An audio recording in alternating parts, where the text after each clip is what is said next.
Un homme qui se rétrécit pour s'adapter à des espaces restreints finit par oublier combien son esprit était grand lorsqu'il était libre. Et c'est ainsi que beaucoup vivent aujourd'hui, en se réduisant, en déguisant la conviction avec de la sympathie, en échangeant la vérité pour l'approbation, en se demandant pardon pour déranger, alors qu'en réalité, ils devraient être reconnaissants d'oser être clairs. Ce n'est pas une époque qui récompense l'authenticité masculine.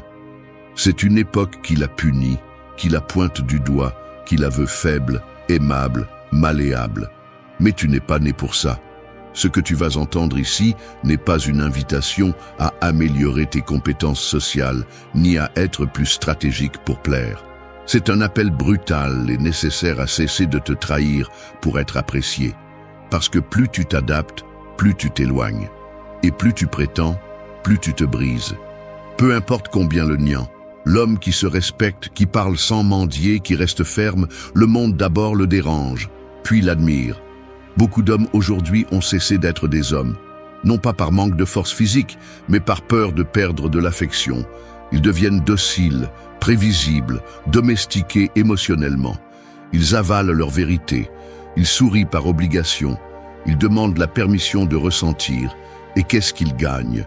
Des relations basées sur ce qu'ils semblent être, pas sur ce qu'ils sont, de l'admiration feinte, des connexions faibles, une estime de soi au plus bas. C'est là qu'intervient Socrate. Non pas comme une figure mystique, mais comme l'homme qui n'a pas demandé la permission d'être lui-même, qui ne s'est pas agenouillé pour être accepté, qui n'a pas supplié pour être compris. Socrate a parlé quand il devait parler, s'est tu quand il devait se taire et a marché vers la mort sans négocier sa vérité. Es-tu prêt à te tenir avec cette fermeté? Cette vidéo est pour celui qui en a assez de justifier sa vérité. Pour celui qui a senti que sa valeur diminuait chaque fois qu'il cédait sur l'essentiel. Ici, il ne s'agit pas de te changer pour t'adapter, mais de te reconstruire pour ne plus te trahir. Parce que lorsqu'un homme se choisit lui-même, sans crier, sans mendier, sans céder, il retrouve le respect qu'il n'aurait jamais dû perdre. Reste, pas pour la vidéo, reste parce que peut-être, dans un coin de ton âme, il reste encore un homme qui ne veut plus continuer à prétendre. 1. Arrête de te rétrécir pour être aimé. Un homme qui se plie trop finit par se briser, pas d'un coup, mais de l'intérieur. D'abord, il tait ce qu'il pense. Ensuite, il rit quand il n'en a pas envie. Plus tard, il acquiesce pour éviter le conflit. Et sans s'en rendre compte, il ne reste plus rien d'authentique dans sa façon d'être. Juste une ombre bien éduquée, prête à plaire à tout le monde, sauf à elle-même. Ce n'est pas une exagération. C'est la réalité silencieuse de beaucoup qui ont confondu l'amour avec l'approbation, l'empathie avec la soumission, la courtoisie avec la reddition. Ils se sont habitués à lire les émotions des autres comme s'ils étaient des ordres, à s'adapter avant de demander ce qu'ils veulent vraiment, à s'excuser d'être intense, sérieux, inconfortable ou différent. Mais le prix à payer pour toujours plaire est plus élevé que celui de déranger. Parce que celui qui se rétrécit pour être aimé finit par accepter des miettes, célébrer des affections à moitié, tolérer des manques de respect déguisés en blagues et des justifications absurdes. Et c'est ici que tu dois te poser une seule question. Combien de fois encore vas-tu te réduire pour tenir dans des endroits qui te sont trop petits? L'homme qui vit en se rétrécissant devient un expert en justification. Il justifie ce qu'il ressent, ce qu'il pense, ce dont il rêve. Il met des filtres à son caractère, il met un frein à son élan, il met des silences à sa vérité. Mais personne ne le respecte pour cela. Au contraire, plus tu te montres conciliant, plus on te manipule facilement. Plus tu évites de déranger, plus tu cèdes du terrain. Plus tu as besoin de plaire, moins tu as de pouvoir. Et le plus cruel de tout, c'est que l'effort que tu fais pour plaire ne te garantit pas l'amour, il te garantit l'épuisement. Parce que tu ne montres pas ta vérité, tu vends une version acceptable. Et l'acceptation que tu obtiens, même si elle arrive, ne comble jamais. Parce que ce n'est pas pour toi, c'est pour celui que tu as prétendu être. Socrate ne s'est jamais rétréci pour être accepté. Il ne parlait pas pour plaire, il parlait pour éveiller. Et c'est pour cela qu'on l'a détesté. Mais c'est aussi pour cela qu'on s'en souvient. Parce qu'il y a quelque chose de profondément attirant chez un homme qui ne s'adapte pas au moule, qui ne force pas les sourires, qui ne s'excuse pas pour sa présence. Un homme qui sait qui il est et n'a pas besoin de validation pour rester debout. L'authenticité fait mal, oui, mais il fait plus mal de vivre à moitié. Il fait plus mal de devenir petit pour ne pas perdre quelqu'un. Il fait plus mal de regarder en arrière et de réaliser que tu as passé des années à disparaître au nom de l'affection.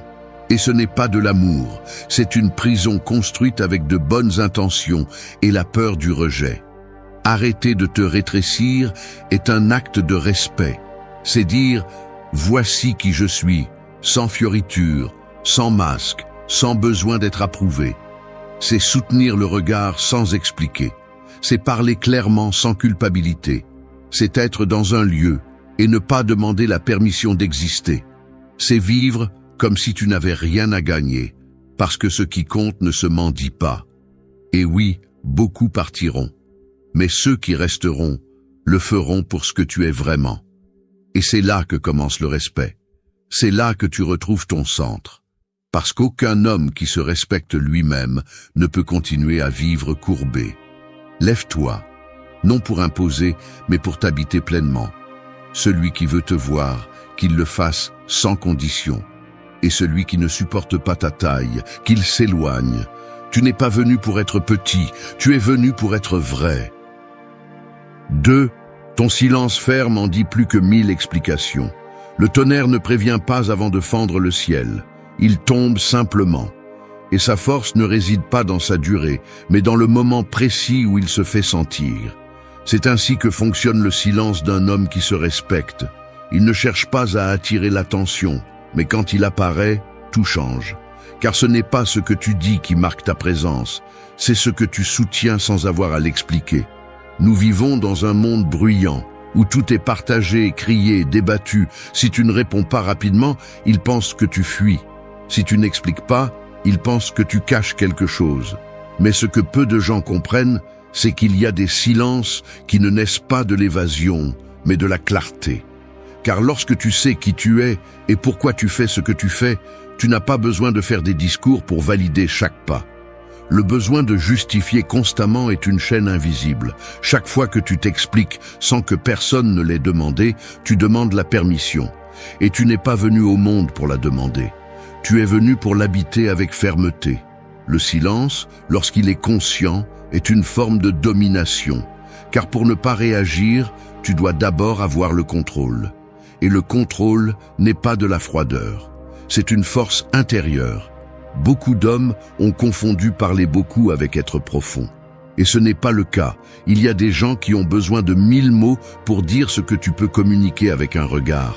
Car le langage qui marque vraiment n'est pas le langage verbal. C'est celui de l'énergie, de la cohérence et de la posture. Tu n'as pas besoin de hausser la voix pour que tes limites soient remarquées. Tu n'as pas besoin de t'expliquer pour qu'ils comprennent ton intention. Tu as juste besoin d'être clair avec toi-même. Quand tu te sens pressé de répondre, souviens-toi de ceci. Le silence n'est pas toujours une absence. Parfois, c'est l'espace où une décision est prise. Parfois, c'est le terrain où le respect est construit. Et parfois, c'est le filtre qui sépare ceux qui te valorisent de ceux qui veulent simplement te manipuler. Socrate comprenait cela avec précision. Il a fait face à de graves accusations, à des procès publics, à des critiques violentes. Et pourtant, il ne s'est pas défendu comme un homme désespéré de nettoyer son image. Il a choisi le silence quand parler n'apportait rien. Il a choisi la pause quand le bruit ne cherchait qu'une réaction. Et avec cela, il a laissé une empreinte plus profonde que n'importe quelle explication. Car celui qui ne rampe pas pour être compris finit par être respecté pour sa fermeté. Il y a des gens qui veulent t'emmener sur le terrain émotionnel où celui qui réagit perd. Il te provoque, t'interroge, te pousse. Mais si tu ne bouges pas, si tu ne tombes pas dans le jeu, si tu gardes le silence en toute sécurité, il n'y a aucun moyen qu'il te domine. Le silence n'est pas toujours la paix, mais il peut être une armure. Et si tu sais l'utiliser, il est plus mortel que n'importe quel mot mal dit. Dans la pratique quotidienne, cela se traduit ainsi. Ne t'explique pas quand tu poses une limite juste. Ne justifie pas ta distance quand tu as été clair. Ne réponds pas à celui qui cherche seulement à te confondre. Ne tombe pas dans des dialogues qui épuisent plus qu'ils ne construisent. Celui qui respecte son énergie choisit quand parler et quand ne pas le faire. Et quand il se tait, il le fait avec la force de celui qui sait qu'il n'a pas besoin de gagner une discussion pour gagner le respect. Que ton silence ne soit pas vide, qu'il soit présence, qu'il ne soit pas évasion, qu'il soit décision. Car lorsque le monde attend que tu réagisses, mais que tu choisis la maîtrise, tu envoies un message qui n'a pas besoin de traduction. Tu ne bougeras pas sous la pression, seulement par conviction. Et cela, même si cela ne sonne pas fort, se ressent comme un tonnerre. 3. Retire-toi avec dignité, pas avec rancœur. L'eau qui se retire du verre ne brise pas le cristal. Elle montre simplement qu'elle ne lui appartient pas. C'est ainsi qu'un homme doit partir lorsque sa présence n'est plus appréciée, sans colère, sans explications inutiles, sans bruit, parce que la dignité ne se crie pas, elle se démontre. Et le respect que tu ne reçois pas dans la relation, tu te le donnes toi-même lorsque tu décides de lâcher prise avec fermeté. L'erreur commune est de croire que rester est synonyme de courage. Mais souvent, rester est une peur. Peur de perdre, peur d'être seul, peur que l'autre ne souffre pas, peur de faire face à ta propre décision. Alors tu supportes, tu justifies, tu t'adaptes, et quand enfin tu pars, tu le fais avec des blessures ouvertes et des mots qui brûlent plus qu'ils ne libèrent. C'est pourquoi il est si important de te retirer avant d'atteindre ce point. Partir quand tu as encore le contrôle, quand tu décides encore, pas quand on t'a déjà poussé au bord. La dignité n'est pas pressée, mais elle ne doute pas non plus. Quand tu perçois que tu ne fais que soutenir une image, que tes gestes ne signifient plus rien, que tes paroles sont ignorées ou moquées, le plus courageux n'est pas de résister. C'est de faire un pas en arrière avec le cœur silencieux et le front haut. Partir ainsi n'est pas de la froideur. C'est du respect de soi, c'est te choisir sans violence. Beaucoup restent parce qu'ils veulent bien fermer. Mais la vérité est que tout n'a pas besoin de fermeture. Parfois, la fermeture est ton absence. Parfois, la chose la plus mature que tu peux faire est de ne plus expliquer. Parce que si, pour être compris, tu dois te briser en expliquant, alors ils ne sont pas prêts à t'écouter vraiment. Et un endroit où tu n'es pas écouté n'est pas un endroit où tu devrais rester. La rancœur est de porter l'histoire sur ton épaule. La dignité est de la laisser là où elle s'est produite. Partir avec rancœur, c'est rester émotionnellement attaché au même endroit d'où tu t'es échappé physiquement. Partir avec dignité, c'est ne pas traîner ce poids. C'est lâcher prise avec clarté, pas avec ressentiment. C'est choisir de ne pas rendre ce qu'on t'a fait, mais de transformer ce que tu as appris. Parce que tu n'es pas ici pour te venger, tu es ici pour évoluer. Socrate ne maudissait pas ceux qui le poursuivaient. Il n'est pas tombé dans les insultes ni dans les lamentations. Il est resté intègre jusqu'au dernier moment. Son départ a été un acte de conviction, pas une réaction émotionnelle. Et c'est là la clé. Quand tu agis depuis ton centre, l'environnement peut être hostile, mais tu restes clair. Tu ne cries pas, tu ne réclames pas, tu n'implores pas, tu avances simplement. Cela s'applique dans toute relation, amoureuse, familiale, professionnelle ou sociale. Si tu arrives à un point où tout ce que tu donnes est ignoré, où ta présence ne génère pas de respect, mais une commodité mal comprise, il est temps de partir. Mais pars bien, pas avec colère, pas avec vengeance. Pars sans détruire ce que tu as construit. Parce que même si l'autre n'a pas su apprécier, tu peux partir avec la certitude que tu ne t'es pas trahi. Partir avec dignité n'est pas une fuite. C'est un acte de pouvoir. C'est regarder l'autre dans les yeux et ne pas avoir besoin de dire autre chose. C'est que ton départ parle pour toi. Et si un jour, ils reviennent en demandant pourquoi tu es parti, que tu n'aies pas à répondre avec douleur, mais avec clarté, parce que tu sais ce que tu vaux. Même s'ils l'ont oublié, retire-toi ainsi, complet, sans bruit, sans besoin d'applaudissements. Parce que le respect que tu ne trouves pas à l'extérieur, Tu le sèmes en toi quand tu refuses de rester là où il n'y a plus de place pour ta vérité. C'est le genre d'homme qui laisse une empreinte, celui qui n'implore pas, celui qui n'attaque pas, celui qui ne se cache pas. Il part simplement. Mais quand il le fait, ça se voit et ça se souvient. 4. Tu n'as pas besoin d'être aimé si tu te respectes déjà. Un diamant ne se dévalue pas parce que certains ne savent pas le distinguer d'un morceau de verre. Il reste simplement un diamant. Il ne change pas sa forme pour devenir plus acceptable. Il ne se déguise pas pour être compris. C'est ainsi qu'un homme doit être, complet en lui-même, sans avoir besoin d'être aimé pour confirmer sa valeur. Parce que lorsque le respect de soi est bien ancré, l'approbation cesse d'être une urgence et devient un détail insignifiant. Le problème commence lorsque tu construis ton identité à partir du regard des autres. Tu t'habitues à lire les gestes, à peser les mots, à te demander si ce que tu as dit a été bien reçu, si ton caractère s'adapte, si ta présence dérange. Peu à peu, tu te façonnes, tu limes tes arêtes, tu dissimules tes opinions. Et sans t'en rendre compte, tu ne vis plus depuis ton centre. Tu joues un rôle que tu crois plus acceptable pour les autres, mais totalement déconnecté de toi. Être aimé est une arme à double tranchant, parce que plus tu te concentres sur le fait de plaire, plus tu t'éloignes de ton essence. Plus tu construis ta façon d'être pour plaire, moins tu deviens authentique. Et le pire, le respect ne naît pas de l'agrément, il naît de la congruence. Les gens respectent celui qui est clair, même s'il dérange, celui qui reste ferme, même si sa vérité n'est pas confortable. Celui qui ne se vend pas pour l'acceptation parce qu'il a déjà clair qui il est. Beaucoup d'hommes sont pris au piège dans ce jeu. Ils changent leur façon de parler, ils s'adoucissent pour ne pas déranger, ils cachent leur malaise par peur d'être jugés, ils offrent plus qu'ils ne reçoivent juste pour ne pas être rejetés. Mais cet échange constant finit par te vider. Parce qu'il n'y a pas de paix dans la stratégie constante. Il n'y a pas de respect là où il y a auto-abandon. Socrate ne se promenait pas dans les rues en se demandant s'il était bien vu. Il se promenait en se demandant si ce qu'il faisait était en accord avec sa vérité. Il ne parlait pas par courtoisie, il parlait par cohérence. Il ne cherchait pas la sympathie de la majorité, il cherchait la profondeur de ses convictions. C'est pourquoi on l'écoutait, même ceux qui n'étaient pas d'accord, parce qu'il y avait quelque chose d'indiscutable dans sa façon d'être. Il ne faisait pas semblant. Quand tu te respectes, ton énergie change. Ton regard est plus direct. Tes limites sont plus claires. Tes mots ont du poids. Et le plus curieux, c'est que souvent, tu commences à plaire davantage.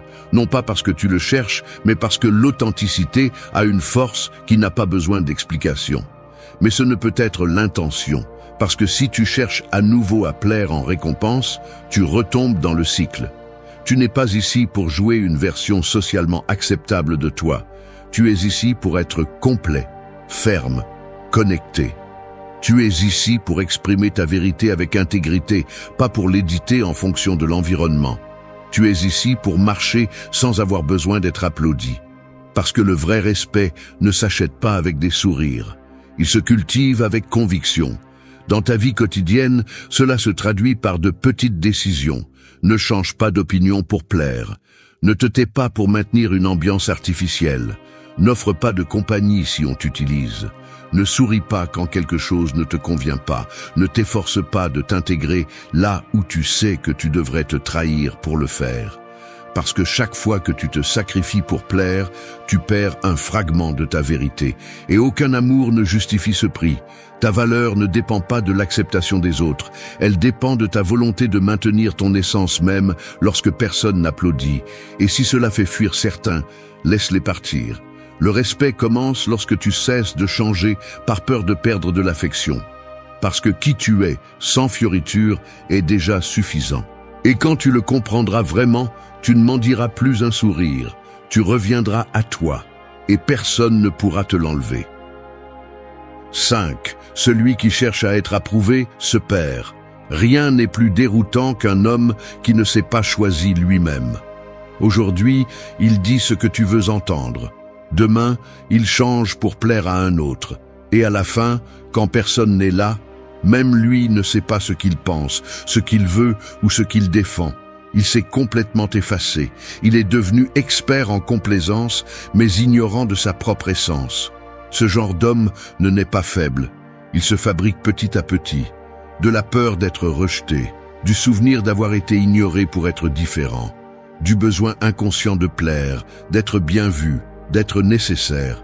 Et c'est là que commence la détérioration. Car celui qui s'efforce de s'intégrer finit par modeler sa forme jusqu'à devenir méconnaissable. L'approbation ne semble pas dangereuse. Elle est addictive, subtile. Elle se déguise en bonnes intentions. Elle te dit que la flexibilité est une preuve de maturité, que céder est de l'empathie, que adoucir ta forme est une évolution. Mais si tu cèdes des parties de toi chaque fois que quelqu'un fronce les sourcils ou s'éloigne un peu, tu n'es pas mature, tu abandonnes ta colonne vertébrale.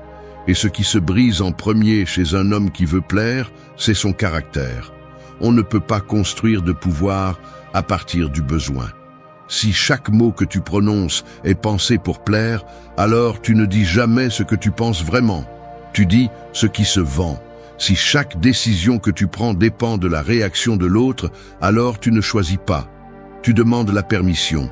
Si chaque limite que tu poses est adoucie par peur d'être mal interprétée, alors ce n'est pas une limite, c'est une supplication déguisée en courtoisie.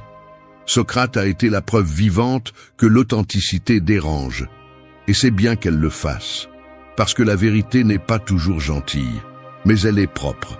Et un homme propre, qui n'a pas besoin de l'approbation de personne pour se tenir debout, est celui qui laisse une trace. Il ne sera peut-être pas le plus applaudi sur le moment, mais il sera le plus mémorable quand les autres auront cessé de jouer la comédie. Celui qui cherche l'approbation ne se perd pas seulement lui-même, il attire aussi ce qui l'affaiblit. Des relations où un sacrifice constant est exigé pour maintenir l'affection. Des dynamiques où s'il cesse d'être utile, on le jette. Des liens où rien n'est jamais suffisant, parce que tout repose sur ce qu'il donne, pas sur ce qu'il est. Et on ne vit pas ainsi, on survit, c'est pourquoi ce point est crucial. Arrêter de chercher l'approbation ne signifie pas devenir dur ou froid. Cela signifie décider que ta vérité ne sera pas éditée pour plaire, que ta position ne tremblera pas parce que quelqu'un fronce les sourcils, que ton silence ne se brisera pas simplement parce que l'autre ne le supporte pas. Parce que si tu ne te respectes pas, tout ce que tu obtiens à l'extérieur sera faux, fragile et éphémère. Dans la vie quotidienne, tu le remarqueras dans les détails. Quand tu diras enfin non sans te sentir coupable. Quand tu exprimeras ce que tu penses sans le minimiser. Quand tu verras comment certains s'éloignent et que tu n'essaieras pas de les retenir. Là, tu comprendras que le respect commence quand le besoin d'approbation meurt. Tu n'es pas venu dans cette vie pour être décoratif. Tu es venu pour soutenir ton nom sans baisser la tête. Et le monde n'a pas besoin de plus d'hommes agréables. Il a besoin d'hommes vrais. Des hommes qui ne se perdent pas à chaque regard étranger. Des hommes qui se tiennent debout, même si cela ne plaît pas. Parce que celui qui tient bon, c'est celui qu'on n'oublie jamais. 6. Celui qui ne supporte pas ta vérité ne mérite pas ta présence. Certains ne veulent pas te connaître, ils veulent seulement que tu ne les défies pas avec ta vérité. Ils te sourient, tout en essayant de domestiquer ton essence. Ils ne cherchent pas la connexion, ils cherchent le contrôle. Ils veulent que tu sois proche, oui. Mais seulement si tu apprends à te taire dans les moments inconfortables, seulement si tu adoucis ton caractère, seulement si tu baisses la voix lorsque ta clarté dénude leur incohérence. Le problème n'est pas toi. C'est ce que tu provoques lorsque tu décides de ne pas te mentir pour plaire à quelqu'un. Il y a des personnes qui se sentent menacées par quelqu'un qui n'a pas besoin de masque. Parce que pendant que tu parles clairement, il manipule. Pendant que tu maintiens des limites, il teste tes failles. Pendant que tu choisis le silence pour ne pas participer à ce qui est superficiel, il l'appelle froideur. Non pas parce que tu as tort, mais parce qu'ils ne peuvent pas te gérer. Ils ne savent pas comment te faire tourner à leur avantage. Et c'est pourquoi ils essaieront de te convaincre que l'authenticité est un défaut que tu devrais corriger. Mais si tu dois te cacher pour être accepté, tu paies déjà un prix trop élevé pour appartenir. Et la vérité est celle-ci. Tout le monde ne mérite pas ta présence, parce que ta présence n'est pas une décoration, c'est une frontière, c'est un miroir, c'est une épreuve de feu pour ceux qui ne sont pas habitués aux relations réelles. Depuis notre plus jeune âge, on nous a appris à ne pas déranger, à être gentil même si ça fait mal, à maintenir l'harmonie même si cette harmonie était une farce. Et c'est là que l'authenticité se brise. Nous devenons experts à rester là où nous ne nous intégrons pas juste pour ne pas être ceux qui cassent l'ambiance. Mais il arrive un moment où faire semblant est plus fatigant que de partir. Et à ce moment-là, tu dois choisir entre être fidèle ou être fonctionnel. Et tu n'es pas venu dans ce monde pour être fonctionnel. Socrate était gênant, non pas parce qu'il était agressif, mais parce qu'il était honnête. Non pas parce qu'il était rude, mais parce qu'il était direct. On l'a accusé, confronté, condamné, non pas parce qu'il faisait du mal, mais parce qu'il disait des choses que personne ne voulait entendre. Parce que sa vérité ne demandait pas la permission. Et cela dérange toujours ceux qui ont construit leur pouvoir sur le mensonge ou l'apparence. Sa grandeur n'était pas dans la persuasion. Elle était dans le maintien de son intégrité, lorsque tout autour demandait la soumission. Et toi aussi, tu es confronté à ce choix tous les jours, quand tu t'adaptes pour ne pas perdre quelqu'un, quand tu te tais par peur qu'il s'éloigne, quand tu souris alors qu'au fond de toi, tu sais que quelque chose ne va pas. Chacune de ces fois est une négociation, et chaque négociation où tu es perdant ne fait que renforcer l'idée que ta vérité est trop inconfortable pour être montrée. Mais c'est un mensonge. Ce qui est inconfortable n'est pas ta vérité. C'est la faiblesse émotionnelle de ceux qui ne peuvent pas la supporter. Et tu sais quoi? Ce n'est pas ton travail de la rendre plus digeste. Tu n'as pas à t'expliquer. Tu n'as pas à changer le ton. Tu n'as pas à adoucir ta présence pour tenir dans des endroits où tu ne seras jamais respecté en entier. Parce que celui qui t'aime à moitié, au final, ne t'aime pas. Il t'utilise juste comme une ombre confortable qui n'interfère pas avec sa narration. Arrête de te réduire, non pas comme un acte de rébellion, mais comme une affirmation de respect de soi. Parce que lorsque tu décides d'arrêter de cacher ta vérité, tu vas commencer à perdre des gens. Mais tu ne te perdras pas toi-même, et c'est ce qui compte. N'oublie pas ceci, ta présence est un privilège. Non pas parce que tu es parfait, mais parce que tu ne fais pas semblant. Et dans un monde plein de mensonges polis, celui qui ne supporte pas ta vérité, qu'il s'en aille, tu n'es plus là pour t'intégrer, tu es là pour t'habiter. Et celui qui ne comprend pas, qu'il regarde de loin. 7. Perds des personnes, mais ne te perds pas toi-même. Une boussole cassée peut te mener loin, mais jamais à toi-même. Et souvent, ces boussoles cassées ont un prénom et un nom. Des personnes que tu as appréciées, admirées, dont tu as eu besoin, et qui, sans le vouloir, sont devenues ta direction. Tu as commencé à tourner là où elles tournaient, à bouger à leur rythme, à douter de toi si elles n'étaient pas d'accord. Jusqu'à ce qu'un jour, tu te rendes compte que tu avais avancé, mais dans la direction opposée à toi. Perdre des personnes n'est pas le problème. Ce qui est vraiment douloureux, c'est de te perdre toi-même dans le processus de les conserver. Parce que quand quelqu'un te demande de te trahir pour rester à ses côtés, il ne t'aime pas, il te dompte. Il veut que tu sois proche, mais selon ses règles. Il t'accepte, mais à condition. Et quand tu cèdes une fois, tu le justifies. Mais quand tu cèdes 10 fois, il ne reste plus de traces de ton essence. On t'a appris à maintenir des liens à tout prix, à ne pas lâcher, à sauver des relations comme si cela définissait ta valeur. Mais personne ne t'a expliqué qu'il y a des personnes qui ne sont pas faites pour rester, qu'il y a des liens qui sont des leçons, que parfois, perdre quelqu'un n'est pas un échec, mais un acte de fidélité envers toi-même. Parce que celui qui exige que tu cesses d'être toi pour ne pas partir est déjà parti. Il ne reste que pour contrôler ce qui reste de toi. Il faut du courage pour voir quelqu'un s'éloigner parce que tu ne te conformes plus à ses attentes. Il faut du caractère pour ne pas te corriger par peur de décevoir. Il faut de l'amour-propre pour accepter que perdre quelqu'un qui ne respecte pas ton évolution est une victoire, pas une défaite. Parce que s'il y a quelque chose de plus cher que d'être seul, c'est d'être accompagné par quelqu'un qui exige que tu te trahisses pour ne pas se sentir menacé. Socrate n'a pas supplié pour de la compagnie. Il n'a pas changé sa position pour ne pas rester seul. Il n'a pas altéré ses convictions par peur de perdre des liens. Et c'est pour cela qu'il était respecté même par ses ennemis. Parce que la solitude qui naît de l'intégrité est digne. Alors que la compagnie qui naît de la fausseté est de l'esclavage. Tu n'es pas ici pour feindre une connexion. Tu es ici pour la construire à partir de la vérité. Quand tu cesseras de te conformer, certains partiront. C'est inévitable. Parce que tu ne joues plus le même jeu. Parce que tu ne donnes plus d'explications inutiles. Parce que tu ne te fais plus petit pour que l'autre se sente à l'aise. Et cela dérange. Cela agace. Cela brise l'illusion de contrôle dont beaucoup de personnes ont besoin pour se sentir importantes. Mais ce qui reste quand ils partent, c'est la liberté. C'est de l'espace. C'est de la clarté. En pratique, cela signifie que si quelqu'un ne supporte pas ta nouvelle façon de penser, qu'il s'éloigne. Si quelqu'un se moque de ton évolution, qu'il le fasse de loin. Si quelqu'un ne te valorise que quand il te voit silencieux, docile et prévisible, alors il ne te valorise pas. Il profite de ton absence intérieure. Tu n'es pas ici pour retenir, tu es ici pour vivre avec conscience.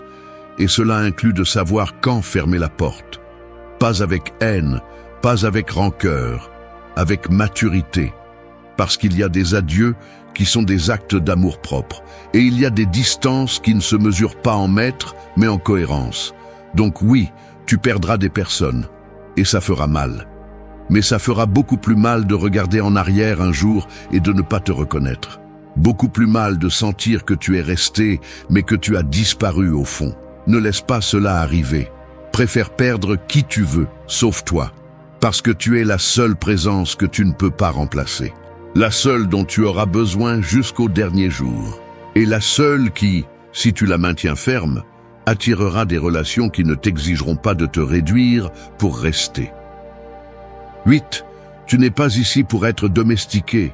Chaque homme a un moment où il se brise de l'intérieur, non pas par faiblesse, mais pour s'être trahi tant de fois que sa voix ne sonne plus de la même manière. Il a cessé de rugir pour ne pas déranger. Il a cessé de s'opposer pour ne pas perdre.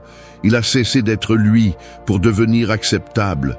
Et là, juste à ce moment-là, il a cessé de vivre librement et a commencé à obéir en silence, non pas avec des chaînes, avec des sourires, avec de l'affection conditionnée, avec des éloges qui récompensaient son obéissance. Il a été domestiqué sans s'en rendre compte. Et c'est que le monde ne veut pas toujours que tu sois mort, il veut que tu sois utile, silencieux, doux, programmable. Qu'ils ne réagissent pas, qu'ils ne réclament pas, qu'ils ne dérangent pas. Ils veulent que tu sois disponible émotionnellement, mais sans critères propres. Ils veulent ton énergie, ton dévouement, ton attention, mais seulement si tu n'apportes pas avec toi des limites, des exigences ou de la dignité. Seulement si tu peux être manipulé sans conflit. Seulement si tu es prêt à être plus agréable que réel. Mais tu n'es pas venu pour ça.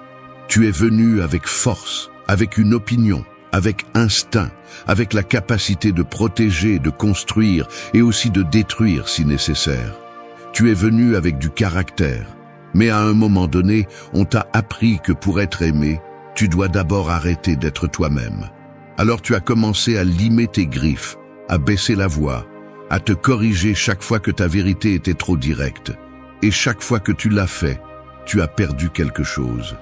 Un fragment d'identité, une couche d'authenticité, un gramme de respect de soi. Socrate n'a pas vécu pour être manipulé, il n'a pas adouci sa pensée pour être accepté. Il ne s'est pas excusé d'être gênant. Et c'est pour cela que nous nous souvenons de lui, parce qu'il a préféré être rejeté avec intégrité que célébré avec fausseté.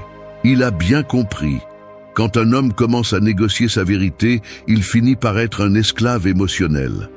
Parfois avec des applaudissements, parfois avec de l'affection, mais esclave à la fin. Tu dois décider. Veux-tu être admiré pour ton obéissance ou respecté pour ta présence? Parce que tu ne peux pas avoir les deux. Celui qui cherche à être accepté par tous finit par n'appartenir à personne. Mais celui qui reste ferme, même s'il perd des gens, reste entier.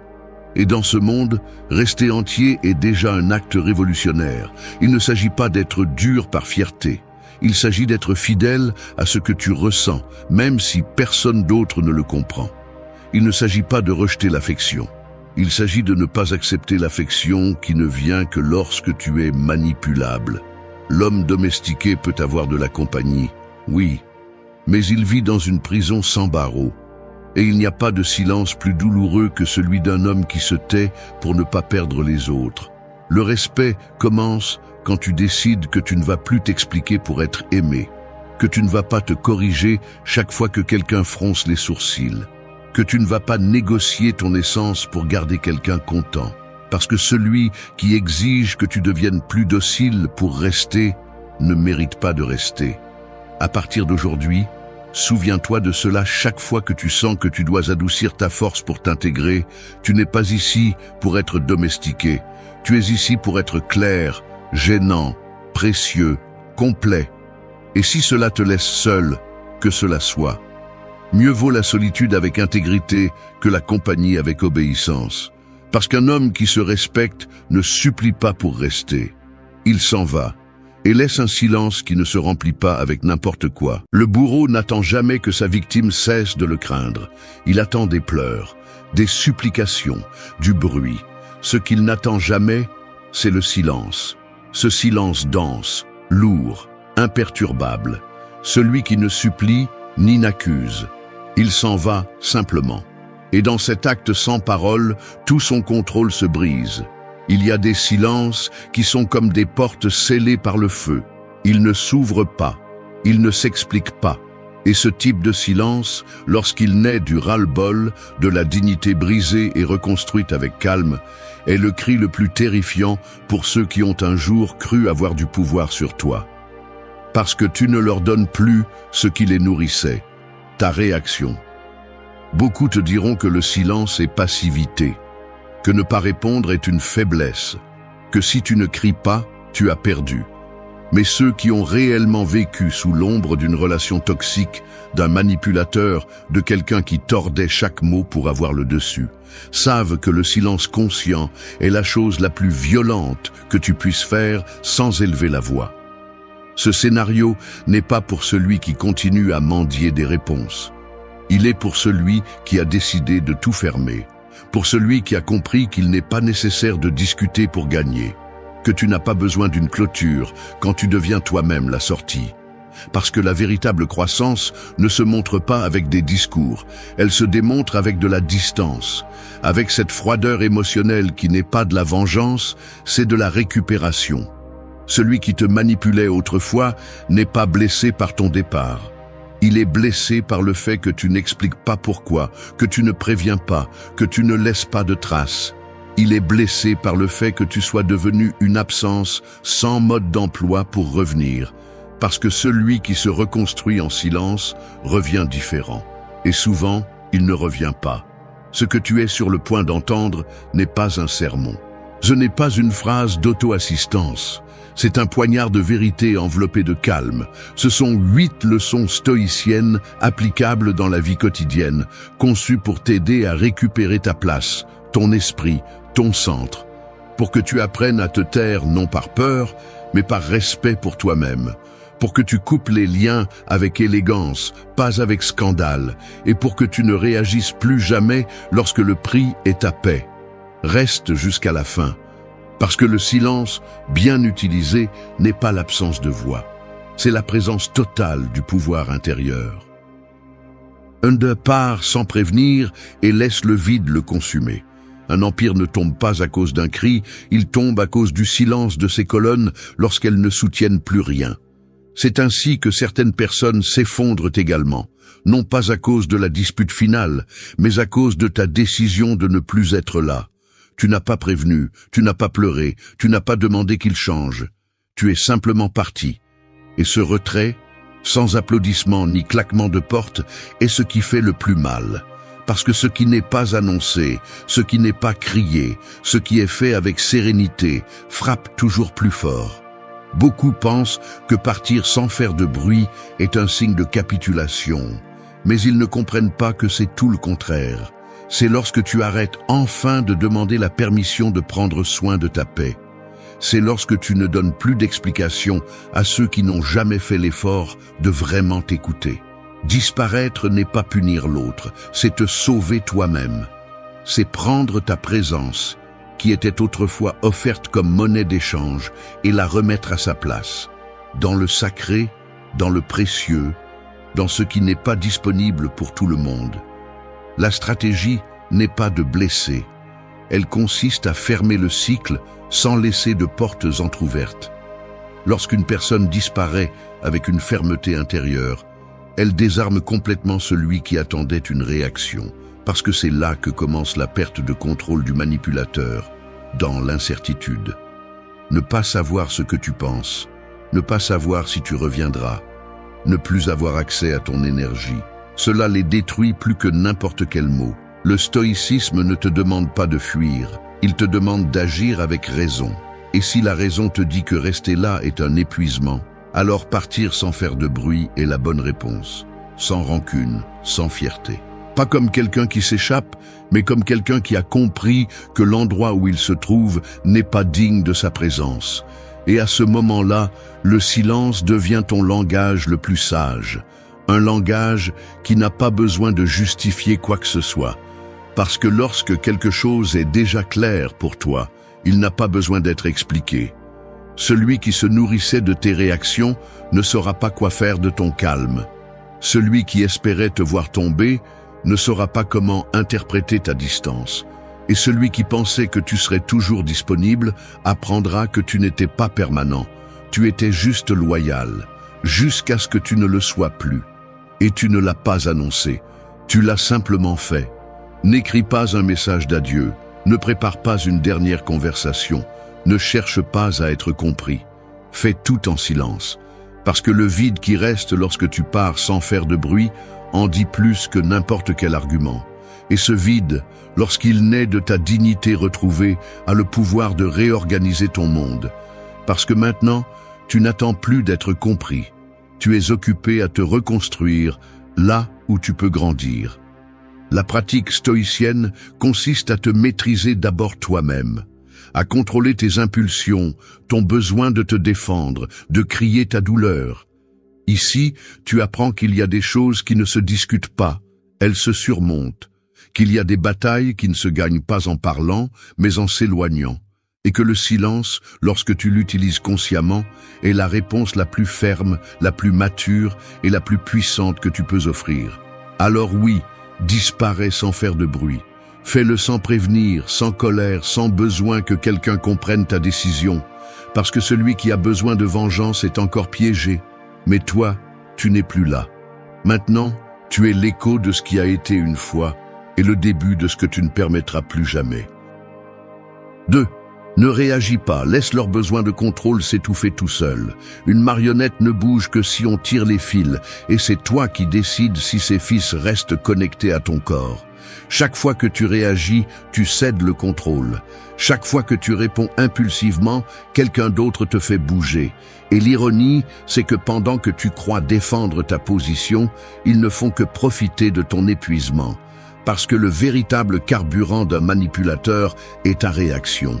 Sans cela, ils s'éteignent, ils s'étouffent dans leurs propres besoins de contrôle non résolus. Ils n'ont pas besoin que tu sois violent. Ils se contentent que tu exploses, que tu te justifies, que tu leur accordes de l'attention.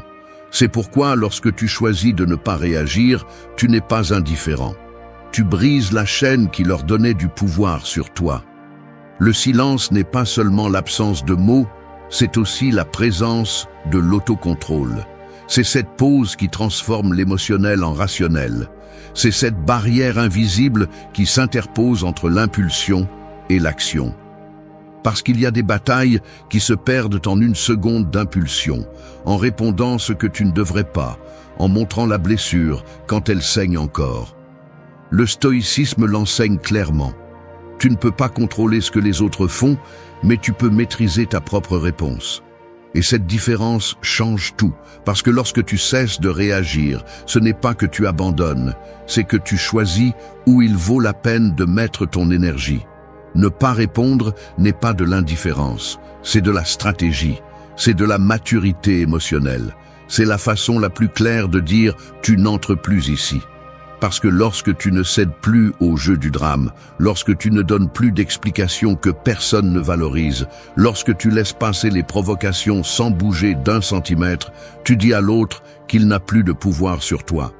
Et cela fait plus mal que n'importe quel cri. Cela désarme plus que n'importe quel argument. Parce que celui qui vit pour te dominer ne sait pas survivre lorsque tu ne combats plus. Et il ne s'agit pas de feindre le calme, il s'agit de le travailler de l'intérieur. Que cette paix que tu montres ne soit pas un masque, mais un reflet réel de ta force intérieure. Dans la vie quotidienne, ce principe se pratique avec discipline. Quelqu'un te provoque avec une critique déguisée en blague et tu choisis de ne pas rendre le coup. Non pas parce que tu ne peux pas, mais parce que cela n'en vaut pas la peine. Tu reçois des messages chargés de sarcasme ou de culpabilité et tu les laisses sombrer dans le silence. Parce que tu comprends que chaque réaction est une invitation à un jeu que tu as déjà décidé d'abandonner. Et ainsi, peu à peu, ton esprit s'entraîne. Il devient plus ferme, plus sobre, plus maître de lui-même. Quand tu ne réagis pas, tu ne te réprimes pas, tu te protèges. Tu fais comprendre que tout ne mérite pas ta réponse, que ta paix n'est pas à vendre, que ton temps ne se négocie pas avec ceux qui ne savent pas te respecter. Et avec cela, tu donnes une leçon à celui qui essaie de te provoquer. Tu n'es plus le même, tu n'es plus disposé à bouger par caprice d'autrui.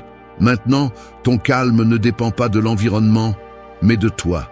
Laisse celui qui a besoin de contrôle se désespérer tout seul, qu'il lance des hameçons dans le vide en espérant que tu les mordes, et qu'il se rende compte peu à peu que tu n'es plus là. Parce que lorsque tu ne réagis plus, le pouvoir revient là où il aurait toujours dû être, entre tes mains. 3. Le silence qui n'explique pas, c'est la fin la plus claire.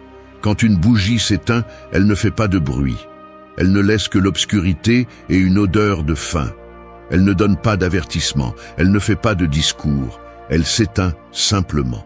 C'est ainsi qu'une étape devrait se terminer avec quelqu'un qui n'a jamais su prendre soin de toi, sans justifier, sans implorer la compréhension, sans pousser des explications que, au fond, l'autre ne va jamais digérer. Parce qu'il arrive un moment où parler est superflu, où continuer à clarifier ce que tu as déjà donné 1000 fois devient une forme lente de te détruire. Et c'est là que le silence prend la place qui lui revient. Comme une clôture, comme une barrière, comme une déclaration que tu ne vas plus dépenser un seul mot sur ce que tu as déjà décidé de laisser derrière toi. Expliquer est un acte noble quand il y a quelqu'un prêt à écouter. Mais face à la manipulation, à la distorsion constante, aux réponses pleines d'évasives ou de sarcasme, expliquer n'est qu'une perte d'énergie. Tu n'éclaircis rien. Tu leur donnes plus d'outils pour te confondre, plus de phrases à réinterpréter, plus d'espace pour prolonger quelque chose qui est déjà mort. Le silence, en revanche, coupe à la racine. Il ne se prête pas au jeu. Il ne donne pas de second tour. Il est tranchant. Et même s'il n'a pas la forme d'un argument, son message est percutant. C'est fini. Les stoïciens savaient que le contrôle commence là où se termine le besoin de convaincre. Si ta décision est ferme, tu n'as pas à l'envelopper de mots. Si ton départ est définitif, tu n'as pas besoin de laisser des affiches expliquant tes motifs. La clarté ne vient pas toujours de ce qui est dit, mais de ce qui est laissé de côté. Parce que quand quelqu'un garde le silence après avoir tout donné, il ne fuit pas. Il montre qu'il n'y a plus rien à donner, et ce silence, même s'il ne crie pas, s'entend. Celui qui n'a pas voulu te comprendre quand tu étais présent devra maintenant apprendre à le faire en ton absence. Dans la pratique quotidienne, cela signifie arrêter de chercher le moment parfait pour dire au revoir. Cela signifie ne pas attendre cette conversation finale qui clôt tout comme dans un film.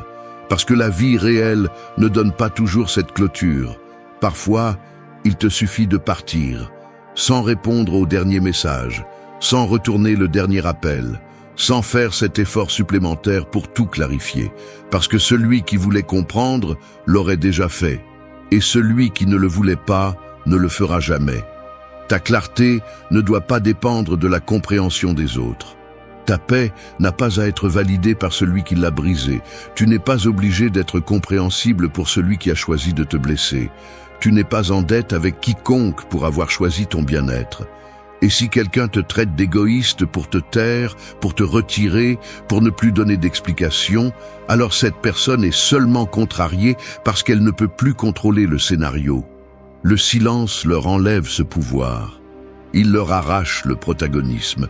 Il les laisse regarder une scène vide où tu n'es plus. Et dans ce vide, ils devront faire face à ce qu'ils ont perdu. Sans applaudissements, sans discours, sans scène dramatique. Juste le vide, juste la fin. Apprends à te retirer sans avoir besoin d'être compris. Apprends à utiliser le silence comme bouclier, comme clôture, comme chemin. Parce que celui qui a besoin de te comprendre aurait aussi dû vouloir le faire quand tu parlais. Et s'il ne l'a pas fait, tu n'as rien à clarifier. Ton absence est l'explication, ton silence est le point final.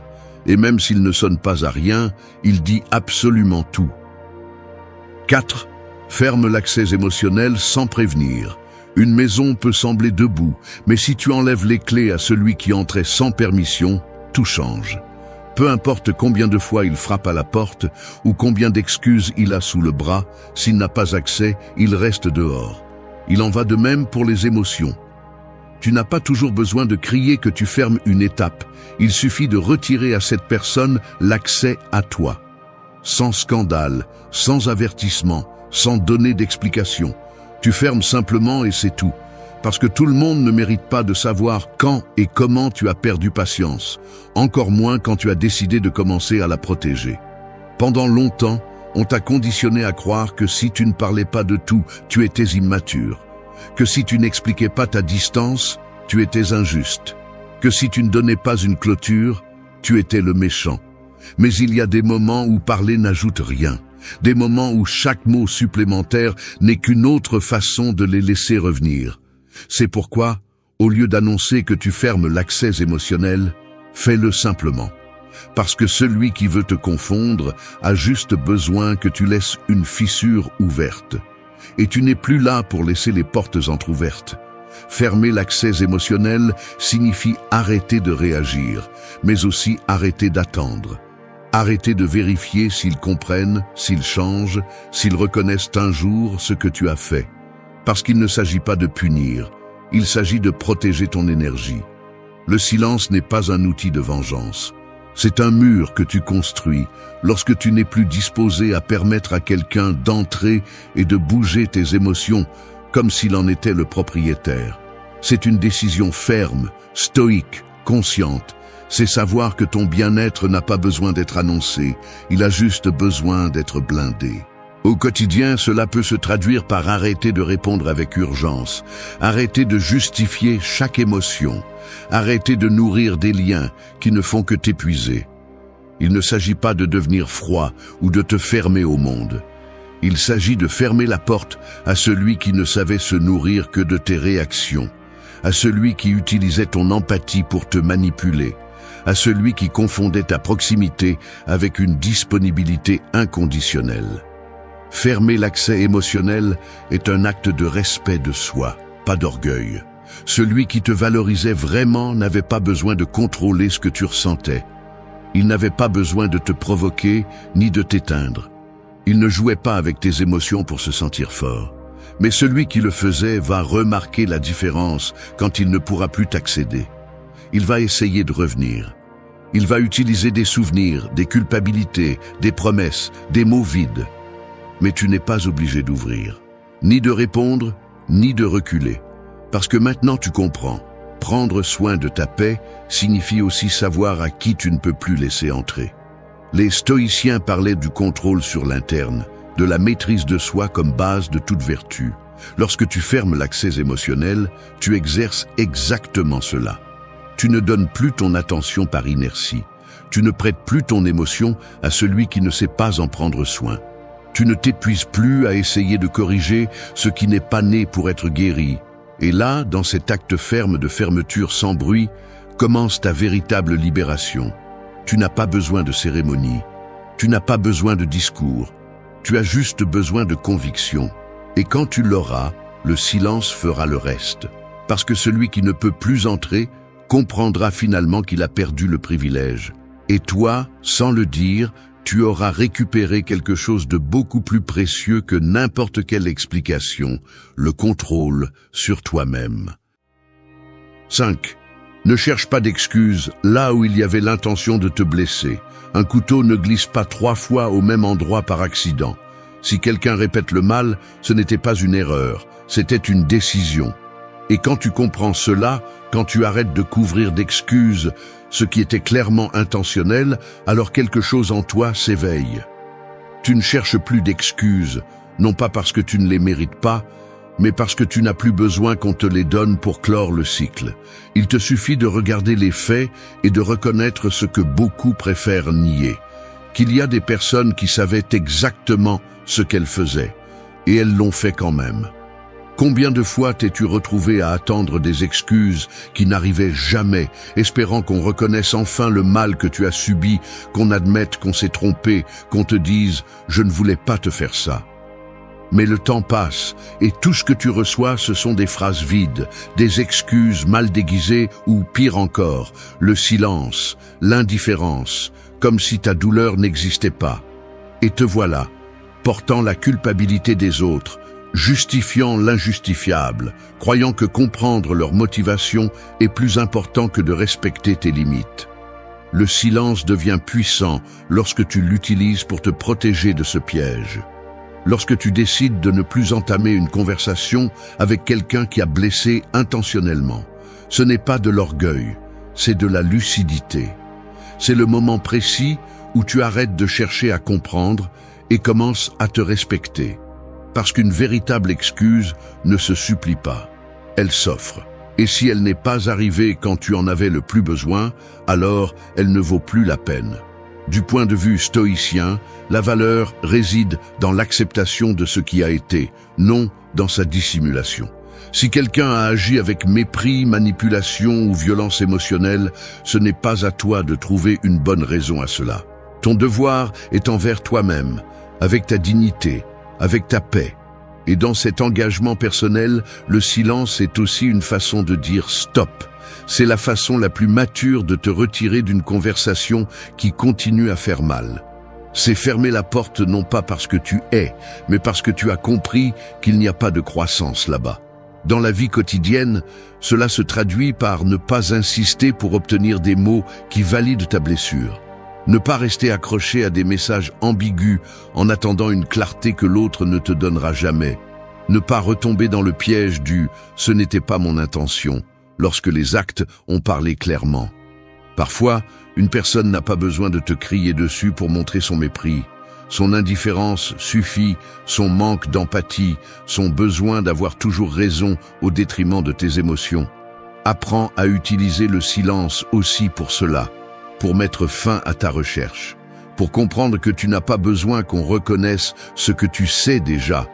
Parce que lorsque tu acceptes la vérité sans fioriture, même si ça fait mal, tu deviens plus fort, plus ferme, plus maître de toi. Et alors, au lieu d'attendre que l'autre change, c'est toi qui changes de cap. Tu t'éloignes, tu te reconstruis et tu fais la paix avec toi-même. Ne cherche pas d'excuses là où il y avait l'intention de te blesser, parce que cette tentative te maintient lié. Et la liberté commence lorsque tu n'as plus besoin que l'autre reconnaisse quoi que ce soit pour pouvoir guérir. Tu as juste besoin de comprendre, de l'accepter, de le lâcher. Et à partir de ce silence intérieur, inébranlable, commence ta véritable rédemption. 6. Ta distance n'a pas besoin de traduction pour celui qui t'a perdu. Quand un corps cesse de respirer, il n'a pas besoin de dire qu'il est mort. Le silence révèle tout. Il en va de même pour la distance émotionnelle. Il n'est pas nécessaire de l'expliquer lorsqu'elle a été provoquée par celui qui l'a subie. Si quelqu'un t'a poussé encore et encore vers la limite, il n'a pas le droit de feindre la surprise lorsque tu t'éloignes finalement. Parce que celui qui te connaissait vraiment C'est parfaitement pourquoi tu n'es plus là. Et même s'il prétend ne pas comprendre, il le sait. Seulement, maintenant, il est confronté à la vérité qu'il a toujours évitée. Il t'a perdu, et c'est de sa faute. Tu as essayé 1000 fois de mettre les choses au clair, mais il y a des gens qui n'écoutent pas pour comprendre, ils écoutent seulement pour se défendre. Alors tu parlais, tu t'ouvrais, tu te désarmes émotionnellement en espérant que quelque chose change, et de l'autre côté, tu ne trouvais que de l'indifférence, de l'évasion ou de la moquerie.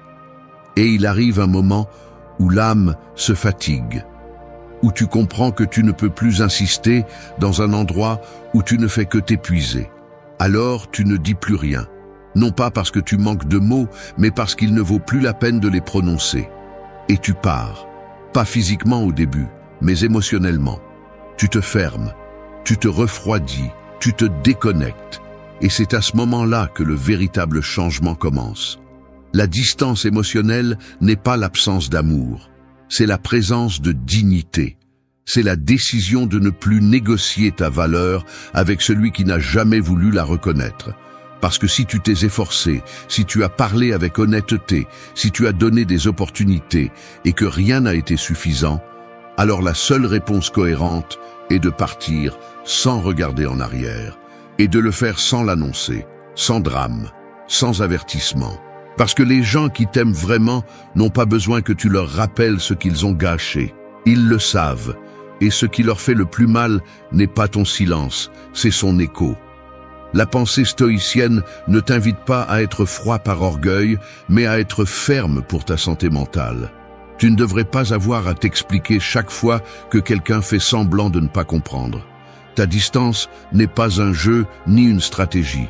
C'est le résultat inévitable d'une accumulation de blessures, de déceptions que tu n'es plus disposé à justifier. Si cette personne n'a pas voulu te comprendre quand tu étais là, en lui parlant, en l'attendant, elle ne mérite pas que tu lui traduises ton départ. Dans la vie quotidienne, cela se manifeste par le fait de ne plus chercher le moment idéal pour tout éclaircir. Tu ne veux plus une dernière conversation parce que tu sais que ce serait répéter la même chose sous une autre forme. Tu n'as plus besoin de dire « je pars parce que tu m'as fait ça », parce que l'autre personne le sait. Non pas parce qu'elle est stupide, mais parce que tu l'as déjà dit avant, et ça ne lui importait pas. Alors maintenant, tu agis, tu t'éloignes, tu changes ton énergie, tu n'es plus disponible, et ça se ressent.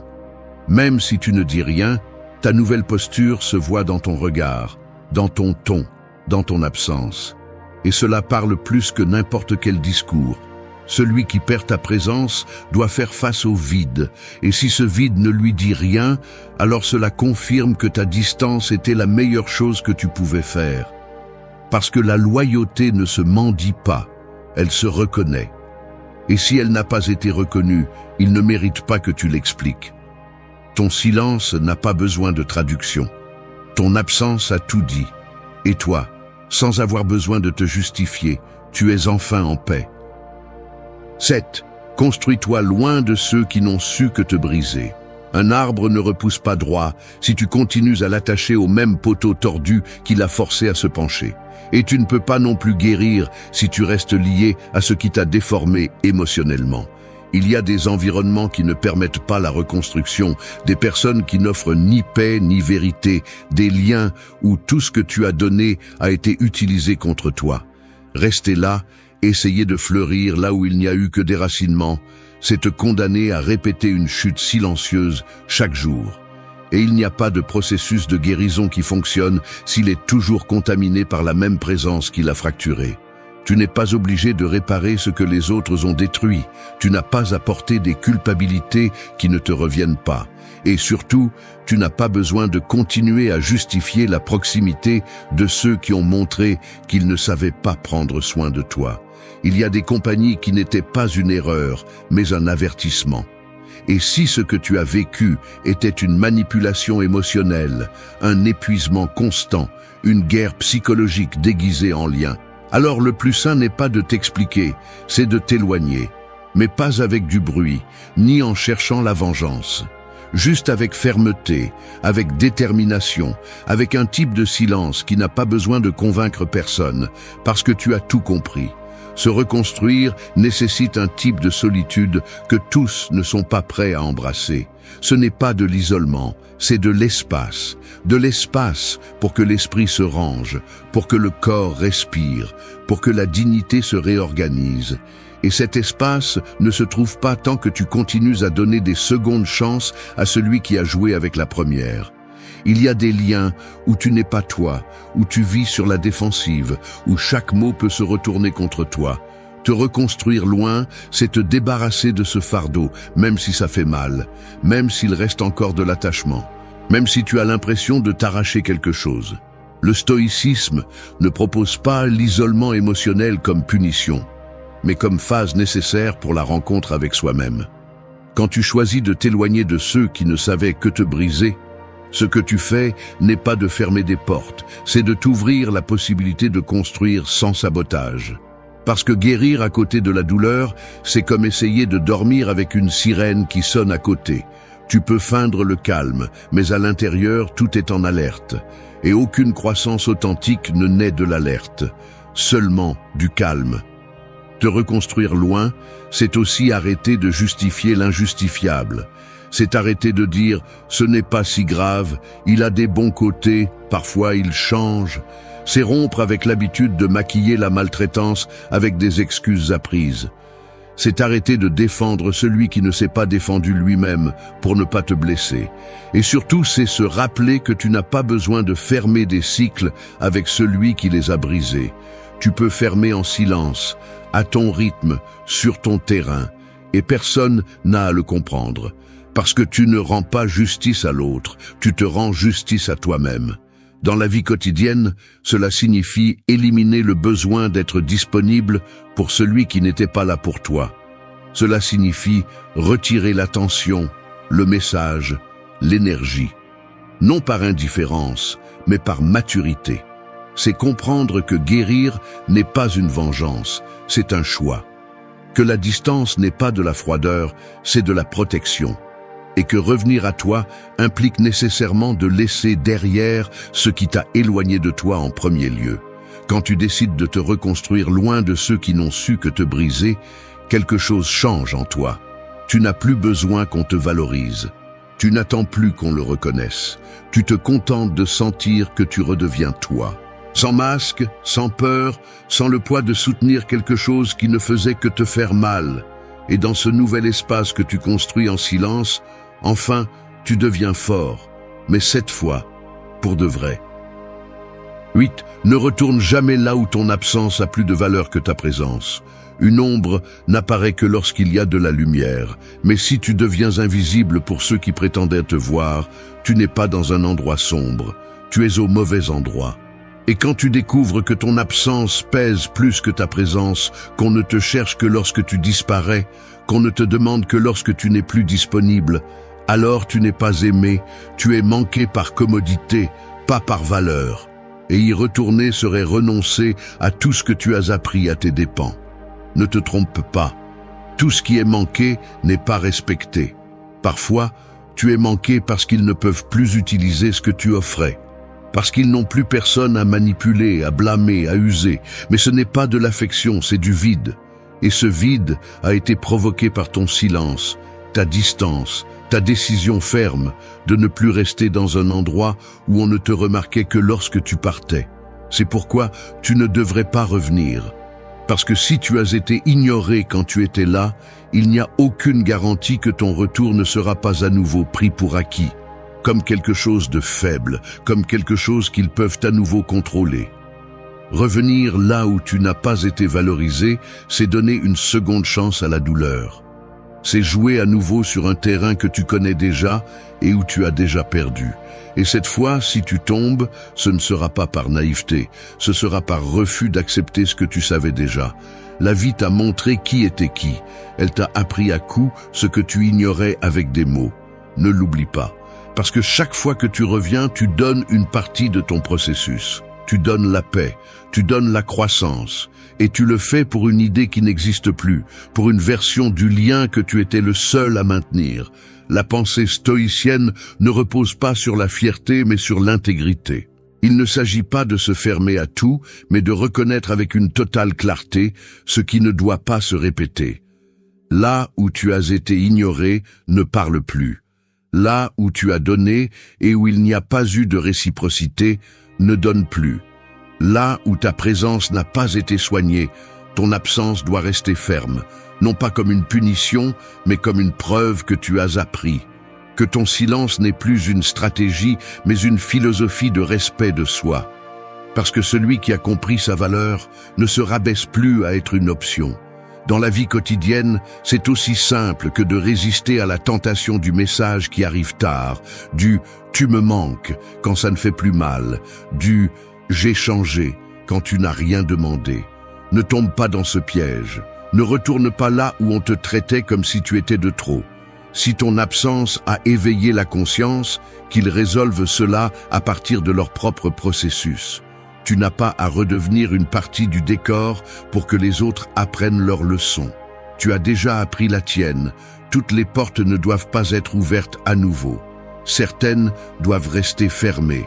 Pour la santé, pour le respect, pour l'évolution. Et si un jour tu doutes, souviens-toi simplement de ce qui est le plus important. Tu as été plus remarqué quand tu es parti que quand tu étais là. Et cela suffit pour ne pas revenir. Parce que l'amour ne se mendie pas. La valeur ne se supplie pas. La présence ne s'explique pas. Elle se soigne, se respecte, se honore. Et si cela n'a pas été fait quand tu étais là, il n'y a plus rien à dire. Ton silence est ton nouveau langage. Ton absence, ta limite, ta reconstruction, ta seule priorité. Et dans cette fermeté silencieuse se trouve ta victoire. Parce que tu as choisi de partir. Et cette fois, tu as choisi de ne pas revenir. Un cerveau surexcité est comme un cheval sauvage que personne ne veut dompter. Il court sans direction, donne des coups de pied sans réfléchir et finit épuisé sans arriver nulle part.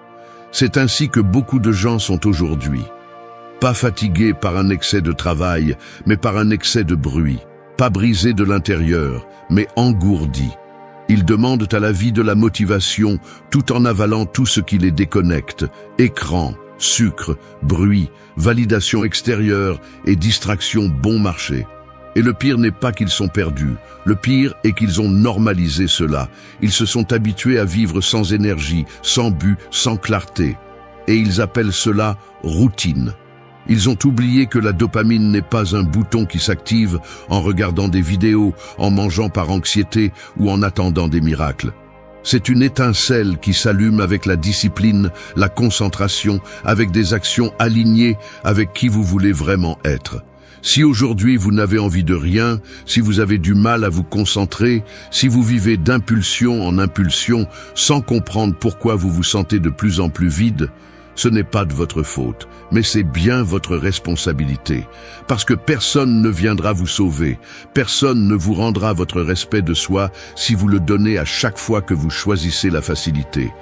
Et c'est là que ce script entre en jeu, non pas comme un discours motivant, mais comme un électrochoc. Un qui vous rappelle que récupérer votre énergie mentale n'est pas un luxe, c'est urgent. Aujourd'hui, vous allez découvrir 8 pratiques réelles, crues, possibles. Elles ne viennent pas de gourous ou de formules magiques, elles viennent du stoïcisme, de la psychologie, de l'expérience de ceux qui ont aussi touché le fond et ont décidé d'arrêter de couler. Chaque pratique est une réponse au chaos moderne. Une porte pour sortir du pilote automatique, retrouver votre motivation et construire un esprit stable, éveillé et orienté. Mais ne vous y trompez pas, ceci n'est pas du divertissement, c'est un appel. Si vous en avez assez de dépendre de l'extérieur pour vous sentir vivant, si vous voulez vous regarder à nouveau avec respect et tenir votre parole sans vaciller, alors restez. Parce que le moment de changer n'est pas demain, c'est maintenant. Et pas avec de grands discours, mais avec des actes silencieux que personne ne voit, mais qui changent tout. 1. Active ton corps et ton esprit se rallumera. Un corps immobile est comme un puits stagnant. Il semble calme de l'extérieur, mais à l'intérieur, il pourrit lentement. Lorsque tu laisses ton corps s'éteindre, l'esprit ne tarde pas à le suivre. C'est comme s'ils étaient tous deux connectés par le même câble, et en coupant le mouvement physique, on interrompt également le courant qui te maintient concentré, motivé et éveillé. Beaucoup disent qu'ils n'ont pas l'énergie de bouger, mais ils ne comprennent pas que c'est précisément parce qu'ils ne bougent pas qu'ils n'ont pas d'énergie. Ils attendent de se sentir bien pour agir, alors qu'en réalité, c'est en agissant que tu commences à te sentir mieux. Le stoïcien n'attend pas la motivation, il la crée. Marc Aurèle, même épuisé de l'intérieur, continuait à se lever chaque jour pour accomplir son devoir. Non pas parce qu'il en avait envie, mais parce qu'il comprenait que le corps entraîné est la base de l'esprit ordonné. Et cela n'a rien à voir avec l'obsession de la forme physique ou avec le fait de vivre au gymnase. Il s'agit de reprendre le contrôle du système nerveux à partir de ce que tu peux maîtriser, le mouvement. Quelque chose d'aussi simple que sortir marcher, respirer profondément, t'étirer le matin, soulever un peu de poids, activer le rythme du cœur, peut changer la chimie de ton cerveau plus que n'importe quelle phrase motivante. Tu es plein de dopamine mal distribuée. Tant de stimulation numérique, tant de plaisir immédiat a rendu ton cerveau accro au moindre effort et de plus en plus intolérant à l'effort réel. Mais le corps ne ment pas. Si tu l'actives, il répond. Le problème est que beaucoup préfèrent rester coincés dans la plainte, sur le canapé, dans l'excuse. Ils disent qu'ils se sentent vides, mais ils ne font rien avec ce vide. Ils ne le poussent pas, ils ne le défient pas, ils ne se lèvent pas pour reprendre le contrôle. Si tu veux te retrouver, ne commence pas par les idées. Commence par les muscles. T'es-tu déjà demandé pourquoi, après avoir fait de l'exercice, tout semble plus clair? Parce que le mouvement ordonne, parce que l'effort physique nettoie le brouillard mental. Et il ne s'agit pas de t'épuiser, il s'agit de rappeler à ton corps qu'il est vivant. Ton sang doit bouger, tes poumons se remplir, ta posture se redresser, parce que c'est seulement ainsi que le message est clair. Tu es prêt à changer. Tu en as marre d'attendre des miracles assis. Tu es prêt à faire ce qui te revient, même si personne ne t'applaudit pour cela. Ce principe n'est pas négociable. Le corps est l'encre. Si tu ne l'actives pas, tout le reste vacille. Alors, n'attends pas le moment parfait. Ne cherche pas la motivation à l'extérieur. Fais bouger ton corps, même si ton esprit dit qu'il n'a pas envie. Parce qu'à la fin de la journée, ce premier pas, ce geste minimal d'activation, peut être la seule chose dont tu as besoin pour commencer à sortir du puits. Peu importe s'il est petit, l'important est que tu le fasses, parce que cet acte simple, constant et silencieux est ce qui commence à s'allumer de l'intérieur. Et crois-moi, une fois que le corps se réveille, l'esprit ne tarde pas à le suivre. La dopamine naturelle n'apparaît pas avec des raccourcis. Elle se construit avec un effort répété. Et la base de cet effort est physique. Si tu ne maîtrises pas ton corps, tu ne maîtriseras jamais ton esprit. Alors aujourd'hui, ne te demande pas si tu as envie. Demande-toi si tu es prêt à te respecter suffisamment pour faire ce que tu as dit que tu ferais. Parce que ce respect commence par bouger, même quand tout en toi veut rester immobile. C'est là que commence la véritable transformation. 2. Arrête de calmer ton anxiété avec de la nourriture qui éteint ta lumière. Un esprit anxieux maltraité par le corps qui le contient est comme une bombe connectée à son propre détonateur. La vraie faim est silencieuse, patiente, claire. Mais l'anxiété, non. L'anxiété crie, exige, manipule. Elle te dit « mange ceci et tu te calmeras » et tu obéis. Non pas parce que tu as faim, mais parce que tu veux faire taire le bruit mental. Non pas parce que tu en as besoin, mais parce que tu t'es appris à te calmer avec la première chose qui t'endort. Le problème n'est pas la nourriture. Le problème est que tu l'utilises pour ne pas ressentir, pour ne pas penser, pour ne pas affronter ce qui fait mal. Chaque fois que tu remplis ton estomac avec ce dont tu n'as pas besoin, tu laisses ta partie la plus faible prendre le contrôle. Cette partie qui ne cherche pas la clarté, cherche un réconfort immédiat. Et ce réconfort ne guérit pas, il te rend seulement plus dépendant. Beaucoup disent qu'ils n'ont pas d'énergie, mais ils se nourrissent comme s'ils voulaient être morts. Ils vivent en empoisonnant leur corps et en espérant que leur esprit fonctionne bien. Ils passent plus de temps à penser à ce qu'ils vont manger qu'à se demander ce qui leur arrive vraiment. Ils ont confondu l'acte de manger avec un analgésique émotionnel. Et c'est pourquoi leur dopamine est hors de contrôle. Il ne s'agit pas seulement de santé, il s'agit de respect. Parce que quand tu manges par impulsion, tu brises le pacte avec toi-même. Tu te dis « Je ne me soucie pas de ce que je ressens, je veux juste arrêter de le ressentir ». Et cet abandon s'accumule, il se transforme en brouillard mental, en lourdeur, en démotivation chronique. Le stoïcisme ne consiste pas à se refuser des plaisirs, il s'agit de ne pas dépendre d'eux. Sénèque disait que le véritable pouvoir réside dans la résistance au désir qui asservit. Et tu le sais. Tu sais quand tu manges par impulsion et quand tu manges en pleine conscience. Tu sais quand quelque chose te nourrit vraiment et quand ça t'endort seulement. Mais tu fais l'aveugle, parce que faire face à la vérité coûte. Mais continuer à te cacher coûte encore plus, parce que chaque fois que tu utilises la nourriture comme refuge, tu renforces le chaos interne. Tu rends ton jugement plus flou, ton corps plus maladroit, ta volonté plus faible. Veux-tu retrouver ta concentration? Alors commence par les bases. Ce qui entre dans ton corps conditionne ce qui sort de ton esprit. Bien manger n'est pas une mode, c'est une déclaration d'intention. Tu n'as pas besoin d'un régime strict. Tu as besoin de sincérité. Tu as besoin de te demander, avant de manger, si cet aliment te rapproche du type de personne que tu veux être ou t'en éloigne. Parce que c'est là que tu retrouves le respect de toi-même, dans ces moments invisibles où tu décides de ne pas te trahir. La dopamine se régule avec des actions qui renforcent, pas avec des addictions qui apaisent. Chaque fois que tu choisis de la nourriture transformée, sucrée ou chargée de graisse pour calmer ton anxiété, tu pousses ton système nerveux dans un puits plus profond. Et ensuite, tu te demandes pourquoi tu n'as pas d'énergie, pourquoi tout te coûte, pourquoi tu as l'impression de vivre éteint. Ce n'est pas toi, c'est ce que tu choisis. Et oui, changer ça fait mal. Mais pas plus que de vivre attaché à un corps fatigué, à un esprit embrouillé et à des émotions qui gouvernent chaque décision que tu prends. Aujourd'hui, tu as deux options. Continuer à te calmer avec ce qui te détruit ou commencer à te nourrir comme quelqu'un qui se respecte. Parce que celui qui se respecte ne mange pas pour fuir, il mange pour avancer. Et cet acte simple, répété consciemment, est ce qui reconfigure ton esprit. Ce qui rétablit ta dopamine, ce qui rallume ta lumière. 3.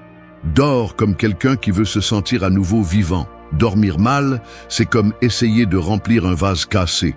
Peu importe combien tu le remplis pendant la journée avec du café, des stimuli et de bonnes intentions, tout s'infiltre. Tu t'épuises sans t'en rendre compte. Tu perds en clarté, en motivation, en discipline. Ce n'est pas de la paresse, ce n'est pas un manque de caractère, c'est de l'épuisement accumulé. Et personne ne peut avancer dans la vie s'il est mentalement épuisé et émotionnellement déconnecté. Celui qui ne dort pas bien ne pense pas bien. Et celui qui ne pense pas bien finit par vivre par impulsion, en réagissant au lieu d'agir. Il perd sa direction, sa flamme et petit à petit son respect de soi. Tu ne peux pas continuer à te traiter comme si tu étais une machine, remettre le repos à plus tard, dormir n'importe comment, vivre de nuit comme si le corps ne passait pas de facture. Mais il le fait.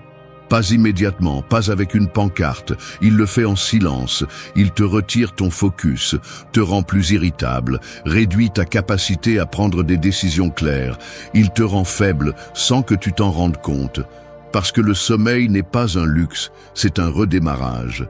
Et sans redémarrage, il n'y a pas de progrès. La dopamine, ce moteur que tu cherches à réactiver, dépend du repos profond. Sans sommeil de qualité, tout ce que tu fais pendant la journée perd de son impact. Ton entraînement, ton régime, ton effort, ton focus, tout s'effondre si la base est cassée. Et cette base, c'est le sommeil.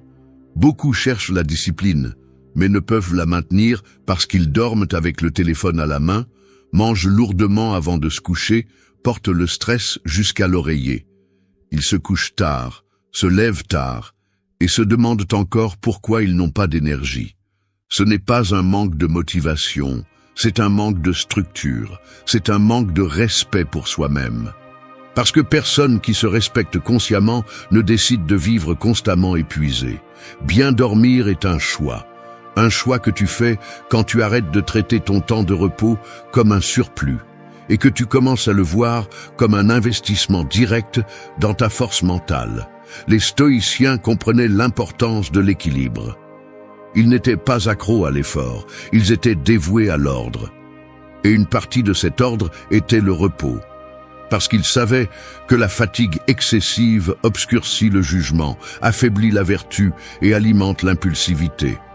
Le stoïcien n'est pas celui qui ne se repose jamais. C'est celui qui comprend quand il a besoin de s'arrêter pour revenir plus fort. Et cela ne le rend pas faible, cela le rend sage. Tu ne peux pas maîtriser ton esprit si tu vis en état d'alerte. Tu ne peux pas prendre des décisions fermes si tu peux à peine rester éveillé. Le corps a besoin de s'éteindre pour se restaurer. L'esprit a besoin de silence pour se réorganiser. Et la dopamine a besoin que tu la laisses tranquille un moment pour bien fonctionner à nouveau.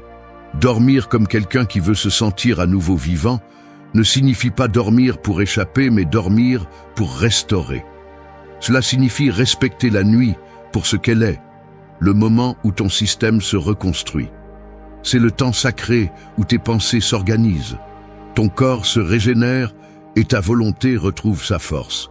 Ne sous-estime pas le pouvoir d'un sommeil profond et constant, parce qu'il n'y a pas de clarté dans l'esprit s'il n'y a pas d'ordre dans le repos. Et il n'y a pas de focus si tu vis en réagissant à la fatigue. Tu décides si tu vas continuer à voir le sommeil comme un obstacle ou si tu vas en faire ton arme. Parce que celui qui dort bien pense avec clarté, agit avec intention, prend des décisions avec fermeté et non à partir de l'épuisement. Aujourd'hui, plus que jamais, tu as besoin d'énergie réelle, pas d'énergie artificielle.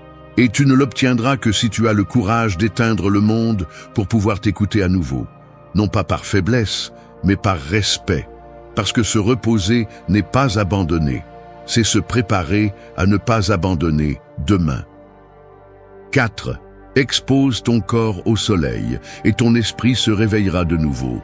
Une plante qui ne reçoit pas de soleil ne meurt pas immédiatement. Elle se fane silencieusement, perdant sa couleur, sa force, jusqu'à ce qu'un jour, elle cesse simplement de grandir. Il en va de même pour toi, lorsque tu passes des journées entières entre des murs, des écrans et des plafonds artificiels. Ce n'est pas seulement ton corps qui est enfermé, c'est aussi ton esprit. L'enfermement éteint. Le manque de lumière réelle, de contact avec la nature, éteint lentement ton énergie vitale, celle qui te permet de sentir que tu es vraiment vivant et pas seulement en fonctionnement. Tu penses que ton problème est un manque de motivation, alors qu'en réalité, c'est un manque de connexion. Ton corps n'a pas été conçu pour vivre sous des lumières LED ou pour respirer de l'air stagnant. Tu as besoin de soleil, de mouvement, de contact avec la terre, avec le ciel, avec quelque chose de plus grand que ton agenda ou tes tâches en attente. Et il ne s'agit pas de devenir mystique. Il s'agit de se rappeler que ta biologie est toujours celle d'un être humain, pas celle d'une machine. Tu as besoin de soleil pour produire de la sérotonine, pour réguler ta dopamine, pour ajuster ton rythme interne. Tu as besoin de le voir, de le sentir, de le laisser te traverser ne serait-ce que quelques minutes, parce que le soleil ne fait pas que chauffer, il réveille aussi. Lorsque tu t'éloignes du monde naturel, tu deviens plus anxieux, plus instable, plus dispersé. Ce n'est pas une coïncidence. Il y a des études qui montrent comment l'exposition quotidienne au soleil améliore ton humeur, ta concentration et ton sommeil. Ce n'est pas de la magie. C'est de la science, et c'est aussi de la philosophie. Les stoïciens ne vivaient pas enfermés. Ils marchaient, s'exposaient au monde, observaient. Marc Aurèle trouvait des réponses dans le mouvement de l'univers, dans l'ordre naturel des choses. Il ne cherchait pas à échapper à la réalité, il la confrontait avec présence. Et cette présence commence lorsque tu sors et que tu respires profondément. Lorsque tu vois la lumière et te rappelle que tu es toujours là. Il est incroyable de voir comment quelque chose d'aussi simple que sortir peut faire tant pour toi. Ce n'est pas seulement ouvrir la porte, c'est sortir avec intention. Sortir pour te reconnecter avec toi-même, pour voir le ciel, sentir l'air, te rappeler que le monde ne tient pas dans un écran. La dopamine ne se régule pas seulement avec ce que tu manges ou ce que tu fais, mais aussi avec ce que tu vois, ce que tu perçois, ce que tu laisses entrer dans ton système. Et si tu ne consommes que du contenu artificiel, des images retouchées, du bruit constant, tu épuises ton énergie sans t'en rendre compte. Tu nourris ton système avec du chaos visuel et auditif au lieu d'équilibre. La clarté n'apparaît pas entre quatre murs fermés.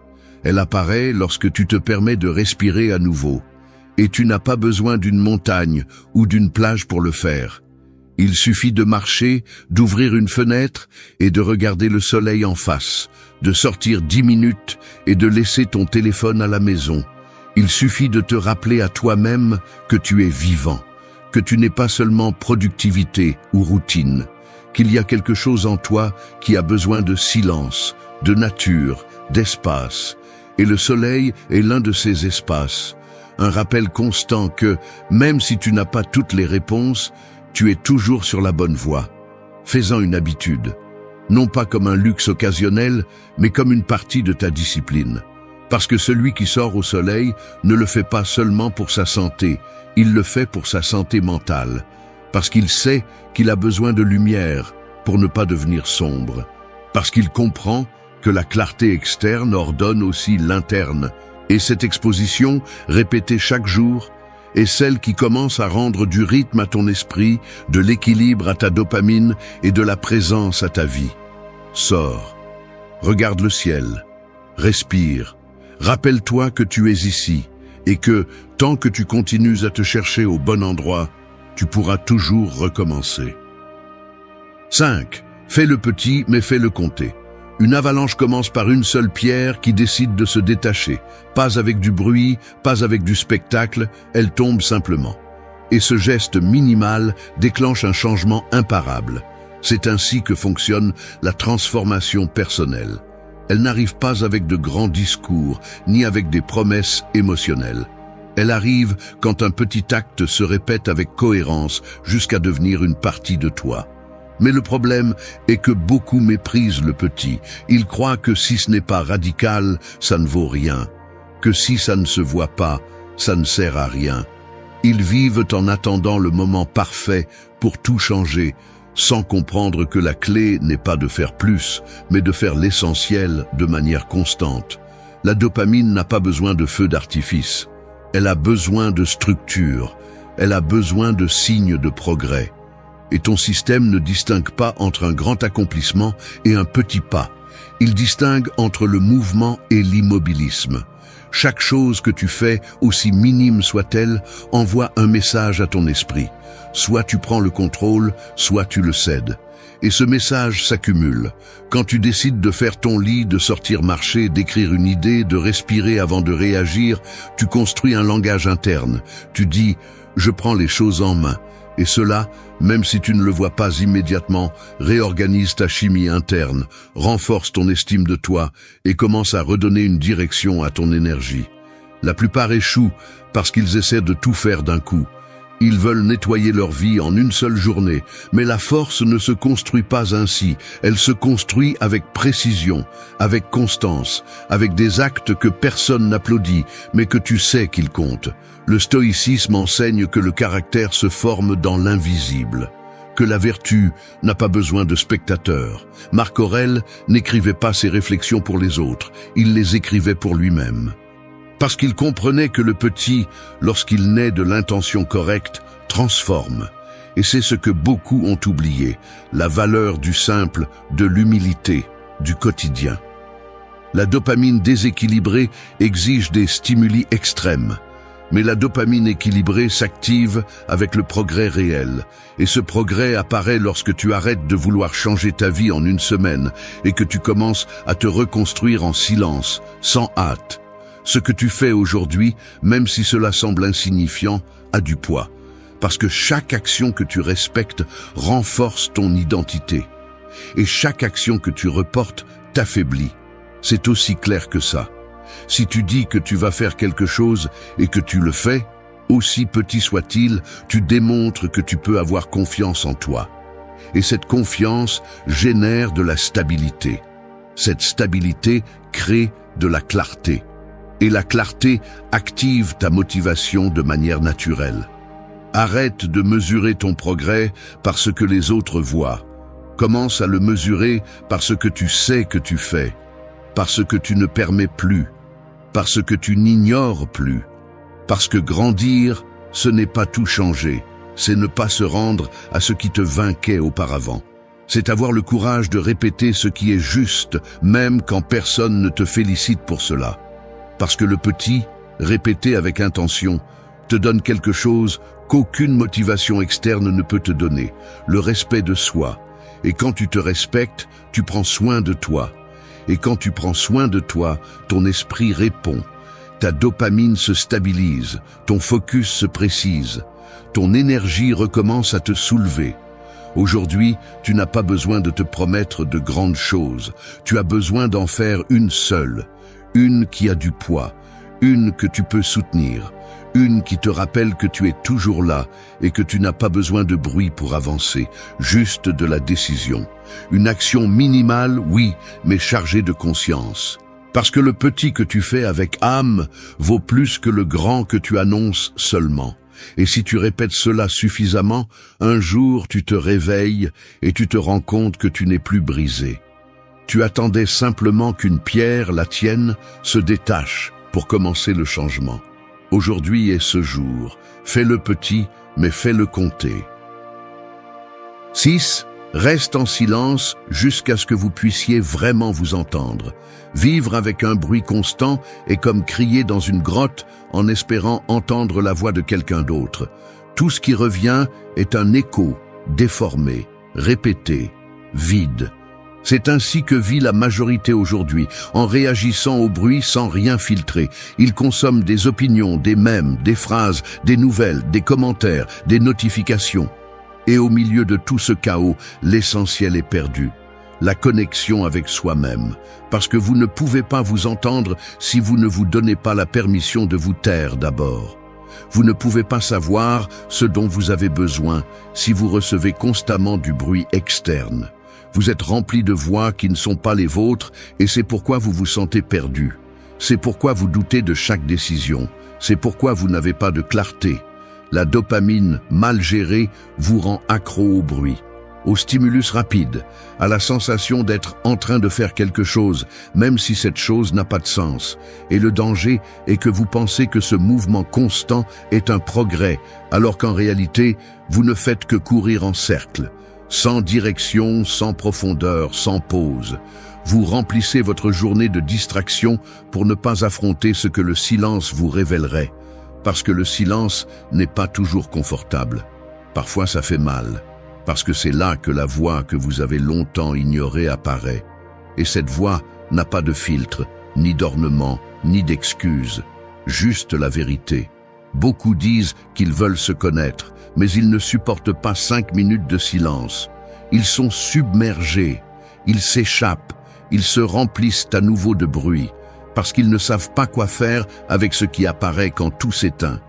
Mais si vous ne faites pas face à ce malaise, vous ne vous connaîtrez jamais vraiment. Et si vous ne vous connaissez pas, vous continuerez à réagir. Vous continuerez à dépendre de l'extérieur. Vous continuerez à confondre validation avec connexion, mouvement avec but, attention avec amour de soi. Le stoïcisme ne se construisait pas dans le bruit, il se formait dans la pause. Marc Aurèle écrivait en solitude. Épictète enseignait depuis le silence, parce qu'il comprenait que si votre esprit ne peut pas être calme quand tout est calme à l'extérieur, il ne pourra pas non plus se maintenir quand tout s'effondre. Et vous avez besoin de cela. Force réelle, clarté qui ne dépend pas de l'environnement, direction qui ne vacille pas à chaque opinion étrangère. Vous n'avez pas besoin de plus de contenu. Vous avez besoin de traiter ce que vous avez déjà. Vous n'avez pas besoin de plus de stimulus. Vous avez besoin d'espace pour digérer ce que vous ressentez. Et cela ne peut être réalisé qu'à partir du silence. Je ne parle pas de s'asseoir en position de lotus ou de devenir mystique. Je parle de quelque chose de plus difficile. Éteindre le téléphone, sortir, se promener sans musique, rester avec vous sans avoir besoin de faire quelque chose. 5 minutes de présence totale peuvent vous en apprendre plus sur vous que 500 phrases d'auto-assistance. Parce qu'il n'y a pas de filtre là-bas. Il n'y a pas de performance. Il n'y a que vous. Au début, vous ne saurez pas quoi faire avec ce silence. Peut-être que cela vous mettra mal à l'aise. Peut-être que cela vous confrontera à des choses que vous n'attendiez pas. Mais si vous restez, si vous ne fuyez pas, quelque chose commence à s'organiser. Votre système nerveux baisse la garde. Votre esprit cesse de courir. Votre dopamine cesse de chercher une échappatoire et commence à se stabiliser. Parce que dans le silence, vous ne faites pas que vous reposer. Dans le silence, vous vous nettoyez. Vous vous réorganisez, vous vous retrouvez. Aujourd'hui, plus que jamais, rester en silence est un acte de pouvoir. Parce que dans un monde qui ne cesse de parler, celui qui se tait et s'écoute est celui qui voit le plus clair. Non pas par hasard, mais parce qu'il a choisi de cesser de s'anesthésier avec des stimuli et a préféré faire face à sa vérité. Rester en silence, non pas pour fuir le monde, mais pour y revenir plus fort, plus clair, plus vous. 7. Entoure-toi seulement de ceux qui te rendent la paix. Peu importe la puissance du moteur, si tu es entouré de freins, tu peux avoir de la clarté, de la discipline, une direction. Mais si ceux qui t'entourent t'éteignent constamment ton énergie, tôt ou tard tu vas stagner. Les gens ne sont pas neutres, ils te poussent vers ton centre ou t'éloignent de toi. Ils ajoutent à ton bien-être ou le sabotent sans que tu t'en rendes compte. Et le plus dangereux, c'est qu'ils le font souvent avec un sourire. Ils ne te crient pas dessus, mais ils te drainent. Ils ne t'agressent pas, mais ils t'embrouillent. Et sans t'en rendre compte, tu luttes pour maintenir ton équilibre dans un environnement qui te déséquilibre chaque jour. Ta dopamine ne répond pas seulement à ce que tu fais. Elle répond aussi à ce que tu ressens en présence des autres. Si tu passes du temps avec des gens qui se plaignent constamment, qui vivent dans la critique, le conflit, le désordre émotionnel, ton système nerveux est en alerte. Ton attention se disperse, ta motivation diminue, et le plus grave, tu commences à normaliser cette dynamique. Tu penses que vivre épuisé par le social fait partie de la vie, que porter les problèmes des autres est de l'empathie. Mais ce n'est pas le cas, c'est un manque de soin pour ton énergie. Et cela, avec le temps, te déconnecte de toi. Tu n'es pas venu pour sauver qui que ce soit, tu es venu pour grandir. Et grandir nécessite un environnement fertile, des personnes qui t'élèvent, qui te défient avec respect, qui ne sont pas en compétition avec toi, qui ne t'envient pas, qui t'écoutent sans te juger, qui respectent ton processus sans le minimiser. Tu n'as pas besoin d'une foule, tu as besoin de qualité, présence, connexion réelle.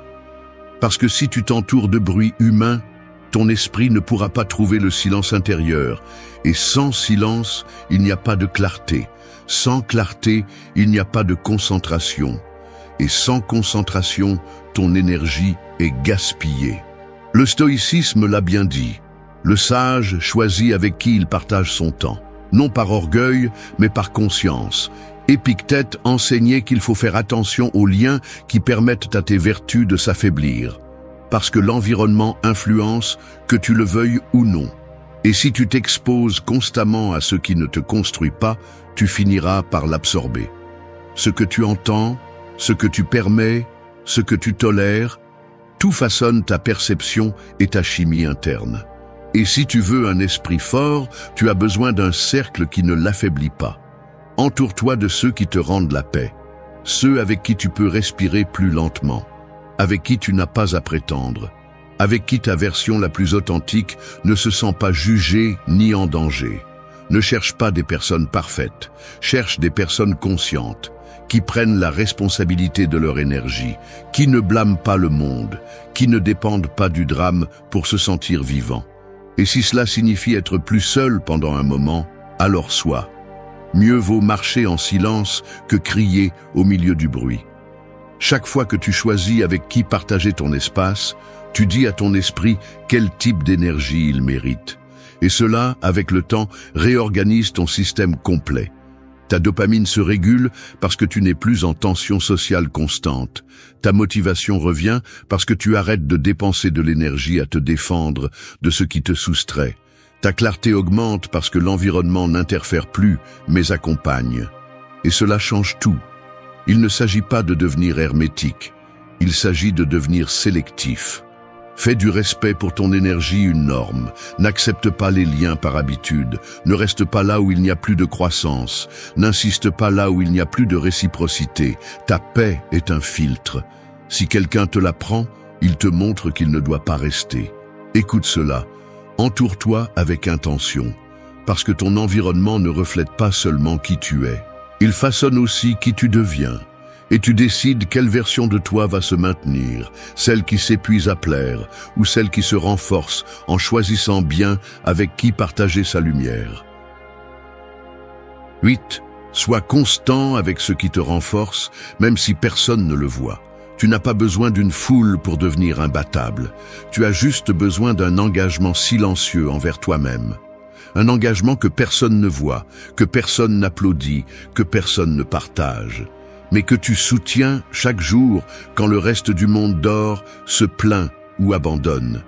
Parce que c'est là que se construit la vraie différence. Pas dans ce qui est visible, mais dans ce qui est invisible.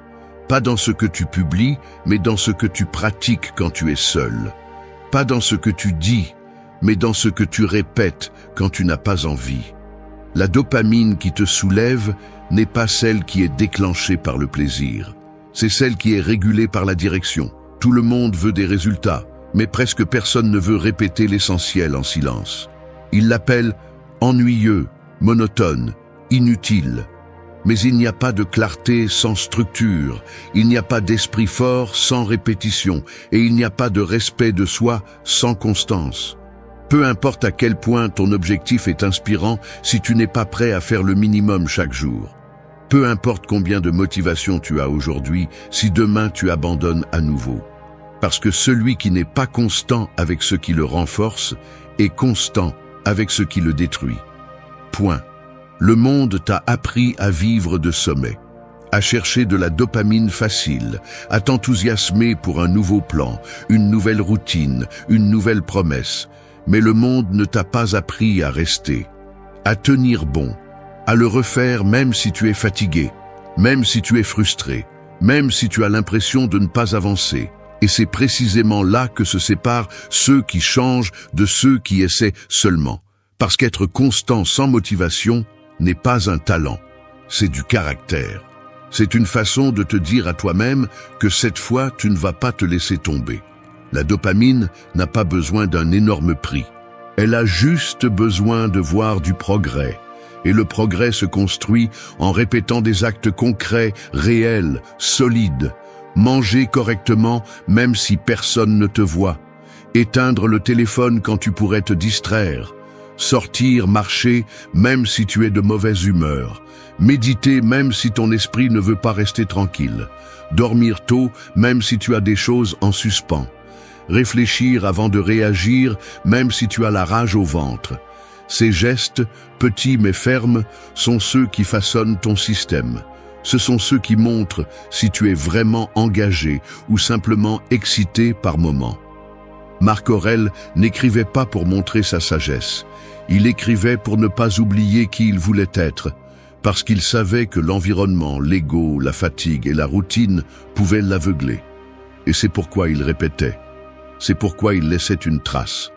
Parce que l'ennemi n'est pas le manque de motivation, c'est le manque de mémoire. Quand tu oublies pourquoi tu as commencé, tu deviens faible. Tu te laisses emporter par l'émotion du jour. C'est pourquoi ta constance est un rappel. Pas que tu es parfait, mais que tu n'es pas prêt à lâcher l'essentiel. Et si aujourd'hui personne ne te reconnaît, tant mieux. Parce que c'est là le vrai test. Ferais-tu la même chose si personne ne le savait? Si personne ne le louait? S'il n'y avait pas de récompense immédiate? Parce que si la réponse est oui, alors tu es prêt. Alors tu n'agis plus pour impressionner. Tu agis parce que tu as compris que la seule validation qui compte est la tienne.